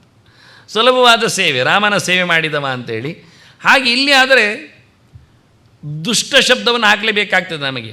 ಕೆಟ್ಟದಾಗಿ ಯುದ್ಧ ಮಾಡಿದವ, ಕೆಟ್ಟ ವಿಷಯದಲ್ಲಿ ಯುದ್ಧ ಮಾಡಿದವ, ಕೆಟ್ಟವರಿಗಾಗಿ, ಒಳ್ಳೆಯದಕ್ಕೋಸ್ಕರ ಅಲ್ಲ ಅಂತ ದುರ್ಯೋಧನ ಅಂತ ಹೇಳಿಕೊಳ್ಳಿಕ್ಕೋಸ್ಕರ ದುರ್ಯೋಧನಾದಿಗಳನ್ನು ಹತ್ತುವ ಭೀಮನಾಗಿ ಬಂದವ. ಮುಂದೆ ಮೂರನೆಯ ಅವತಾರವಾಗಿ ಬಂದಾಗ ಭವಿಷ್ಯ ಪುರಾಣ ಹೇಳುತ್ತದೆ, ದ್ವೈಪಾಯನಸ್ಯ ಸೇವಾರ್ಥಂ ಬದರಿಯಾಂತು ಕಲವು ಯುಗೆ. ಆಗ ತ್ರೇತಾಯುಗ ಆಯಿತು, ಮುಂದಕ್ಕೆ ದ್ವಾಪರ ಯುಗ ಆಯಿತು, ಮೂರನೇದರಲ್ಲಿ ಕಲಿಯುಗಕ್ಕೆ ಆಯಿತು. ಮೂರು ಯುಗದ ಕಥೆಯಲ್ಲಿ ಮೂರು ರೂಪಗಳು. ಯತಿರೂಪಧರ ವಾಯು ಭವಿಷ್ಯತಿ ಹೇಳುವಾಗ ಭವಿಷ್ಯ ಪುರಾಣ ಕೇಳುಗರಿಗೆ ಎಲ್ಲ ಪುರಾಣಗಳ ಹೊರಗೆ ಆವಿಷ್ಕಾರ ಆದ ತಾಣ ಅದು ನೈಮಿಷಾರಣ್ಯ. ಆದ್ದರಿಂದ ಮುಂದೆ ಆಗುವ ಘಟನೆಯನ್ನು ಹೇಳಿದ್ರಿಂದ ಆಗ ಮಧ್ವಾಚಾರ್ಯರು ಬಂದಿರಲಿಲ್ಲ. ತುಂಬ ಮಾತಾಡಿದರು ಭೀಷ್ಮರು, ತುಂಬ ಮಾತಾಡಿಸಿದರು ಪಾಂಡವರು. ಧರ್ಮರಾಜನಿಗೆ ಏನು ಪ್ರಶ್ನೆ ಕೇಳಲಿಕ್ಕೂ ಬರ್ತದೆ, ಅಷ್ಟು ಆತ್ಮೀಯ ಭೀಷ್ಮರಿಗೆ. ತೊಡೆಯಲ್ಲೇ ಓಡಾಡಿಕೊಂಡವ. ಅದು ಭೀಷ್ಮರು ಹೇಳ್ತಾರೆ, ಎಂತ ಬೇಕಾದ್ರೆ ಕೇಳು, ಕೃಷ್ಣ ಹೇಳಿದ್ದಾನಲ್ಲ ಒಳಗಿದ್ದು ಹೇಳುತ್ತಾನೆ ಅಂತ, ಆದ್ದರಿಂದ ಧೈರ್ಯ ನನಗೆ ಹೇಳಿಬಿಡುವುದು. ಅವ ಕೇಳಿಯೇ ಬಿಟ್ಟ, ಮುಂದೆ ನಾವೇನಾಗ್ತೇವೆ ಅಂತ. ಧರ್ಮರಾಜನ ಪ್ರಶ್ನೆ ಭೀಷ್ಮರಲ್ಲಿ, ಮುಂದೆ ನಾವೇನಾಗ್ತೇವೆ ಅಂತ ನಾವು ಗಮನಿಸಿದ್ದೇವ? ಸೀರಿಯಸ್ ಆಗಿ ಯೋಚನೆ ಮಾಡಿದ್ದೇವೆ? ಈ ಪ್ರಶ್ನೆ ಏನಾದರೂ ನಿರೀಕ್ಷೆ ಮಾಡ್ತೇವೆ? ಧರ್ಮರಾಜ ಕೇಳಬಹುದು, ಭೀಷ್ಮರು ಹೇಳ್ಬೋದು. ಭೀಷ್ಮರೇನು ಜ್ಯೋತಿಷಿಗಳ? ಹೌದು, ಆದರೂ ಕೇರಳಕ್ಕೆ ಹೋಗಿ ಬಂದಿದ್ದಾರಾ ನಮ್ಮದು ವಿಷಯ. ಯಾಕೆಂದರೆ ಕೇರಳಕ್ಕೆ ಹೋದರೆ ಮಾತ್ರ ಜ್ಯೋತಿಷಿ, ಇಲ್ಲಾದ್ರೆ ಇವೆಂಥದ್ದು ಅಲ್ಲ ಅಂತ. ಕೊನೆಗೆ ನಾವೆಲ್ಲೋ ತಿರುಗಿಸುವುದು ಅವರಲ್ಲಿಯೇ. ಅದೇ ಪೇಟೆಂಟ್ ತೊಗೊಂಡಿದ್ದಾರೆ ಅವರು. ಅದು ಬೋಗಸ್. ಮತ್ತೆ ಸತ್ಯ ಹೇಳೋದಾದ್ರೆ ಅಂತ ಅವ್ರದ್ದು ಕಲೆಕ್ಟಿವ್ ಆಗಿ ಮಾಡಿದ್ದದು, ಸಂಕಲಿತವಾದ ಜ್ಯೋತಿಷ, ಅದು ಒರಿಜಿನಲ್ ಅಲ್ಲ. ಎಲ್ಲ ಕೃತಿಗಳಾಗೆ ತಂತ್ರ ಸಮುಚ್ಚಯ ಅವನೇ ಹೇಳ್ತ, ಸಮುಚ್ಚಯ ಅಂತ ಒಟ್ಟು ಮಾಡಿದ್ದು ಅಂತ. ಅಲ್ಲಲ್ಲ ಇದನ್ನು ಒಚ್ಚು ಮಾಡಿದ್ದನ್ನೇ ಹೇಳಿದ್ದು. ಒರಿಜಿನಲ್ಲೇ ನೋಡಿದ್ದವನಿಗೆ ಅದು ಬೇಡವೇ ಬೇಡ ವಾಸ್ತವವಾಗಿ, ಅಷ್ಟೇ ಸಾಕಾಗತ್ತೆ. ಇದೆಲ್ಲ ಯಾರ ಹತ್ರ ಹೇಳೋದು ನಾವು ವಾಸ್ತವವಾಗಿ? ಹಾಗಾಗಿ ಭಾಳ ಚಂದವಾಗಿ ಭೀಷ್ಮಾಚಾರ್ಯ ಹತ್ರ ಪ್ರಶ್ನೆ ಕೇಳಿದ ಉತ್ತರ ಹೇಳ್ತಾರೆ, ಬ್ರಾಹ್ಮಣೇಶು ಭವಿಷ್ಯಥ ಅಂತ. ನೀವು ಬ್ರಾಹ್ಮಣರಾಗಿ ಹುಡ್ತೀರಿ ಅಂತ. ನೀವು ಒಂದು ಪೂರ ಬಹುವಚನ. ಆದ್ದರಿಂದ ಯತಿರೂಪದಲ್ಲಿ ಬರತಕ್ಕಂಥ ಪ್ರೆಡಿಕ್ಟ್ ಭೀಮಸೇನನಿಗೆ ಅವರೇ ಕೊಟ್ಟಿದ್ದಾರೆ. ಮಹಾಭಾರತದಲ್ಲೇ ಉಂಟು, ಅಲ್ಲೇ ಕ್ವಶನ್ ಆನ್ಸರ್ಸ್ ಪ್ರತ್ಯಕ್ಷವಾಗಿಯೇ ಉಂಟು ವಿಷಯ. ನಾವು ಅದನ್ನು ಗಮನಿಸಲಿಲ್ಲ, ದೊಡ್ಡದು ಮಾಡಲಿಲ್ಲ, ಗೌಜಿಯಲ್ಲಿ ಹೇಳಲಿಲ್ಲ. ಬೇರೆಯವ್ರಿಗೆ ಯಾರಾಗಿದ್ದರೆ ಉಂಟಲ್ಲ, ಇವತ್ತಿಗೆ ಅದನ್ನು ಭಾರಿ ದೊಡ್ಡದು ಮಾಡಿ ಅದನ್ನು ಹೈಲೈಟ್ ಮಾಡಿ ಎಲ್ಲರಿಗೆ ಹಂಚುವುದೇನು ತೋರಿಸಿಕೊಡು. ನೋಡಿ ಭೀಷ್ಮರ ಪ್ರಶ್ನೆ ಉತ್ತರಗಳು. ನಮಗೆ ಅಂತ ಆದರೆ ಏನಾಗಲಿ ಮಾವಿನಕಾಯಿ ಹೇಳಿಕೊಂಡು ಬಾಯಿ ಮುಚ್ಚಿ ಕೂತ್ಕೊಳ್ತೇವೆ.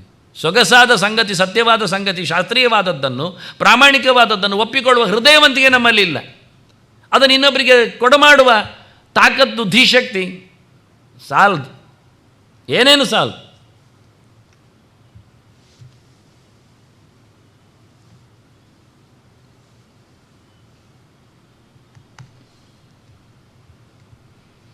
ಹನುಮಂತ ಯಾರೀತ ನೋಡಿ ಆಯಿತು. ನಾವು ಆದಿತ್ಯಾನಾಂ ವಾಸುದೇವ ಅಂತ ಹೇಳಿದಾಗೆ ದೇವತೆಗಳಲ್ಲಿ ಅತ್ಯಂತ ಪ್ರಶಸ್ತನಾದವ ದೇವರನ್ನು ಗುರುತಿಸಿಬಿಟ್ರೆ, ಜೀವಕೋಟಿಯಲ್ಲಿ ಅಸಾಧಾರಣನಾದ ವ್ಯಕ್ತಿಯಾಗಿ ಹನುಮಂತನನ್ನು, ವಾಯುದೇವನನ್ನು, ತಸ್ಮಾದ್ ವಾಯು ದೇವದೇವೋ ವಿಶಿಷ್ಟ ಭಾರತ ಹೇಳಿಬಿಟ್ಟಿದೆ. ದೊಡ್ಡ ಸಂಗತಿ ದೇವತೆಗಳಲ್ಲಿ ಯಾರು ಕೇಳಿದರೆ ಜೀವರಲ್ಲಿ ಶ್ರೇಷ್ಠನಾದವ ವಾಯುದೇವ. ಇದು ಬಂದದ್ದು ಪ್ರಾಸಂಗಿಕವಾಗಿ. ಧರ್ಮರಾಜ ಹುಟ್ಟಿದ, ಪಾಂಡು ಹೇಳ್ತಾನೆ ಕುಂತಿ ಹತ್ರ, ನಾವು ಅರಸರು, ರಾಜ್ಯಭಾರ ಚೆನ್ನಾಗಿ ಆಗಬೇಕಾ, ಧರ್ಮ ಇದ್ದರೆ ಆಗ್ತದೆ, ಧರ್ಮೋ ರಕ್ಷತೆ ರಕ್ಷಿತ. ಅದರಿಂದ ಧರ್ಮದೇವತೆಯನ್ನು ಮಗನಾಗಿ ಪಡಿ, ಮುಗಿದೋಯ್ತು. ಅದಕ್ಕೆ ನಾನು ಪಾಂಡವರು ಹೇಗೆ ಹುಟ್ಟಿದ್ದಾರೆಂದ ಚಿತ್ರ ಕೊಟ್ಟದ್ದಲ್ಲಿ, ಕುಂತಿಯ ಜೊತೆಯಲ್ಲಿ ಆಗ ಹುಟ್ಟಿನ ಗುಟ್ಟಿನಲ್ಲಿ ಒಂದೊಂದು ರೀತಿಯಲ್ಲಿ ಬಂದವರು. ಧರ್ಮ ಪ್ರತಿಷ್ಠೆ ಆಯಿತು ಅಂದ ತಕ್ಷಣ ಎರಡನೇ ಮಗು ಕೇಳಿದಾಗ ಪಾಂಡು ಹೇಳ್ತಾನೆ, ಏನಾದರೂ ಧರ್ಮದ ಬುಡ ಕತ್ತರಿಸ್ತಾರೆ ಜನ, ಬೇರು ಸಮೇತ ತೆಗಿತಾರೆ. ದೃಢವಾಗಿ ಧರ್ಮ ನಿಲ್ಲಬೇಕಾದ್ರೆ ಒಬ್ಬ ಬಲಿಷ್ಠನಾದವ ಬೇಕು, ಅದಕ್ಕೆ ಬಲದೇವತೆಯನ್ನು ಕರಿಬೇಕು. ಇದ್ದದ್ರಲ್ಲಿ ಸುಪೇರಿಯರ್, ಇಲ್ಲ ಅಂತಾದರೆ ಅವನ ಮೇಲೆ ನಾವು ಬಂದು ತೆಗಿತಾನೆ. ದೇವತೆಗಳಲ್ಲೇ ದೊಡ್ಡವ ಅಂತ ಹೇಳಿಕೊಂಡು ಆಗ ಕರೆದದ್ದು ಅಶ್ವಮೇಧ ಕೃತಶ್ರೇಷ್ಠ, ಜ್ಯೋತಿಶ್ರೇಷ್ಠೋ ದಿವಾಕರ, ಬ್ರಾಹ್ಮಣ ದ್ವಿಪದಾಂ ಶ್ರೇಷ್ಠ, ದೇವಶ್ರೇಷ್ಠಸ್ತು ಮಾರುತಃ ಅಂತ ವಾಯುವನ್ನು ಕರಿ ಅಂತ. ಹಾಗಾಗಿ ವಾಯುದೇವ ದೇವತೆಗಳಲ್ಲಿ ಶ್ರೇಷ್ಠ ಅನ್ನುವುದು ಐತಿಹಾಸಿಕವಾಗಿ ಪ್ರೂವ್ ಆದ ಸಂಗತಿ. ಅದನ್ನು ಹೇಳಿಕೊಂಡಿದ್ದಾರೆ. ಮತ್ತೆ ವಾತೇನ ಕುಂತ್ಯಾಂ ಬಲವಾನ್ ಸಜಾತ ಶೂರಸ್ತಪಸ್ವಿ ದ್ವಿಷದಾನ್ಯಂತ ಸತ್ಯೇಜ ಧರ್ಮೇಚ ರಥಸ್ತದೈವ ಪರಾಕ್ರಮೇ ಶತ್ರುಭಿರಪ್ರದೃಶ್ಯ, ಯಾರಿಂದಲೂ ಸೋಲಲಾರದ ಸಂಗತಿಯಾಗಿ ನಿಂತುಕೊಂಡಿದ್ದಾನವನು ಅಂತ. ಅಂತಹ ದೇವೋತ್ತಮನಾದ ಪ್ರಾಣ, ಅವನಲ್ಲಿ ಯಾವ ದೇವತೆಗಳು ಕೆಲಸ ಮಾಡುವುದಿಲ್ಲ. ನನಗೆ ಮಾತಾಡಲಿಕ್ಕೆ ಅಗ್ನಿ ಬೇಕು, ನೋಡಲಿಕ್ಕೆ ಸೂರ್ಯ ಬೇಕು, ಕೇಳಲಿಕ್ಕೆ ಯಮ ಚಂದ್ರರಲ್ಲೇ ಇರಬೇಕಾಗ್ತದೆ, ಕೈಕಾಲುಗಳಿಗೆಲ್ಲ ಇಂದ್ರಜಯಂತ್ರ ಇದ್ದರೆ ಅವನಲ್ಲಿ ಯಾರು ಕೆಲಸ ಮಾಡೋದಿಲ್ಲ. ಪ್ರಾಣದೇವರಲ್ಲಿ ಯಾರದ್ದು ವರ್ಕಿಂಗ್ ಇಲ್ಲ ಕಂಡೀಷನಲ್ಲಿ. ಯಾಕೆ? ಅವನು ಅತ್ಯಂತ ಮೇಲಿದ್ದಾನೆ. ಎಲ್ಲ ಭಗವಂತನ ರೂಪಗಳೇ ನಿಂತದ್ದು. ಕಾಲಿನ ತುದಿಯಿಂದ ಹಿಡಿದು ತಲೆಯ ತುದಿಯವರೆಗೆ ಭಗವಂತನ ರೂಪ ವಿಶೇಷಗಳು. ದಶಾವತಾರಗಳು, ಚತುರ್ವಿಂಶತಿ ಮೂರ್ತಿಗಳಲ್ಲಿ ಕೆಲವರು. ಅದು ಅಲ್ಲದೆ ನೋಡಿ, ವ್ಯಾಸನು ಕೈಯಲ್ಲಿ, ಕಡೆಯಲ್ಲಿ ಬರೆದಿದೆ, ನಂಬರ್ ಹಾಕಿದ್ದು ಬೇರೆ ಕಡೆಯಲ್ಲಿದೆ, ಸಮಗ್ರವಾಗಿ ಒಂದು 32 ತತ್ವಗಳು, ಅಂದರೆ 32 ಭಗವಂತನ ರೂಪ ವಿಶೇಷಗಳು. ಅದರಲ್ಲಿ ಸರಸ್ವತಿ ಭಾರತೀಯರು ಹೆಗಲಲ್ಲಿ ವಾಯುತತ್ವದಲ್ಲಿ ಅದೊಂದು ವಿಶೇಷ ಏನು ಕೇಳಿದರೆ, ಬ್ರಹ್ಮನಲ್ಲಿ ಪ್ರಾಣನ ಪ್ರವೇಶ, ಪ್ರಾಣನಲ್ಲಿ ಬ್ರಹ್ಮನ ಪ್ರವೇಶ. ಅವರಿಬ್ಬರು ಸಮಾನ ಸ್ಕಂದರ್. ಇವತ್ತಿನ ಉಸಿರಾಟದ ದೇವತೆಯೇ ನಾಳೆ ಬ್ರಹ್ಮನಾಗುವ ಆ ವಿಷಯದಲ್ಲೇ ನಮ್ಮದು ಕೊನೆ ಸ್ಲೈಡ್. ವಾಸ್ತವವಾಗಿ ಅಲ್ಲಿವರೆಗೆ ಹೋಗಬೇಕು ನಾನು. ಹಾಗೆ ಇವತ್ತಿನ ಯಾರು ಬ್ರಹ್ಮನಿದ್ದಾನೆ, ಅವನು ನಿನ್ನೆ ಹಿಂದಿನ ಕಲ್ಪದಲ್ಲಿ ಪ್ರಾಣನಿದ್ದಾನೆ, ಉಸಿರಾಟದ ದೇವತೆ ಇದ್ದಾನೆ. ಆದ್ದರಿಂದ ಬ್ರಹ್ಮವಾಯುಗಳು ಅವರಿಬ್ಬರು ಮ್ಯೂಚುವಲ್ ಆಗಿ ಒಬ್ಬರ ಒಳಗೆ, ಪ್ರಾಣನ ಚಿಂತನೆಯ ಶಕ್ತಿ ಅದು ಬ್ರಹ್ಮನಾಗಿದ್ದಾನೆ, ಬ್ರಹ್ಮನ ವಾಸ್ತವವಾದ ಉಸಿರಾಟದ ಬಲದು ಪ್ರಾಣನಿದ್ದಾನೆ. ಬ್ರಹ್ಮನೂ ಉಸಿರಾಡ್ತಾನೆ ಪ್ರಾಣನ ಮೂಲಕ, ಪ್ರಾಣನೂ ಚಿಂತನೆಗೆ ಇದ್ದಾನೆ ವಿಜ್ಞಾನಮಯ ಕೋಶದಲ್ಲಿ ಬ್ರಹ್ಮಾಧಿಷ್ಠಿತನಾಗಿ. ಹೀಗೆ ಅವರಿಬ್ಬರ ಕ್ಲೋಸ್ ಒಂದು ಮ್ಯೂಚುವಲ್ ವ್ಯವಸ್ಥೆಗಳು. ಅದಲ್ಲದೆ ಎಲ್ಲ ರೂಪಗಳು ದೇವರದ್ದು. ಕಪಿಲ, ದತ್ತ, ಹಂಸ, ಕಾಲನ್ಯ ತುದಿಯಲ್ಲಿ ಹಂಸ, ಹಾರಾಟದ ಕಥೆ ಅಂದರೆ ಅಂತಹ ಒಂದು ಅರ್ಥಪೂರ್ಣವಾದಂಥ ವ್ಯವಸ್ಥೆ. ಮಹಿದಾಸ, ಅಪೂರ್ವವಾದ ರೂಪಗಳು, ಕೇಳದೆ ಉಳಿದ ರೂಪಗಳ ಜೊತೆಯಲ್ಲಿ ಪ್ರಾಣನ ಪ್ರವೇಶ, ಅದ್ಭುತವಾದ ಒಂದು ಪ್ರಾಣನ ಚಿತ್ರ.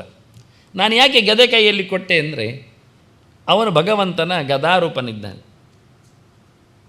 ಭಗವಂತನ ಕೈಯಲ್ಲಿ ಚಕ್ರ, ರಮೆಯ ರೂಪಗಳಾದರೆ ಶಂಖ, ಪದ್ಮ ಎಲ್ಲ, ವಾಯುರು ಗದಾದಿ ರೂಪೋತ್ಸವ, ಒಂದು ಗದಾರೂಪದಲ್ಲಿ ಪ್ರಾಣನೇ ಇದ್ದಾನೆ. ಆದ್ದರಿಂದ ಪ್ರಾಣ ಅಂದರೂ ಗದೆ ಅಂದರೂ ಒಂದೇ ವಿಷಯ ದೇವರ ಕೈಯಲ್ಲಿ. ಅದಕ್ಕೋಸ್ಕರ ಗದೆ ಹಿಡಿದ ಪ್ರಾಣನ ಚಿತ್ರವನ್ನು, ಹನುಮಂತನ ಚಿತ್ರವನ್ನು ಇಟ್ಟಿದೆ.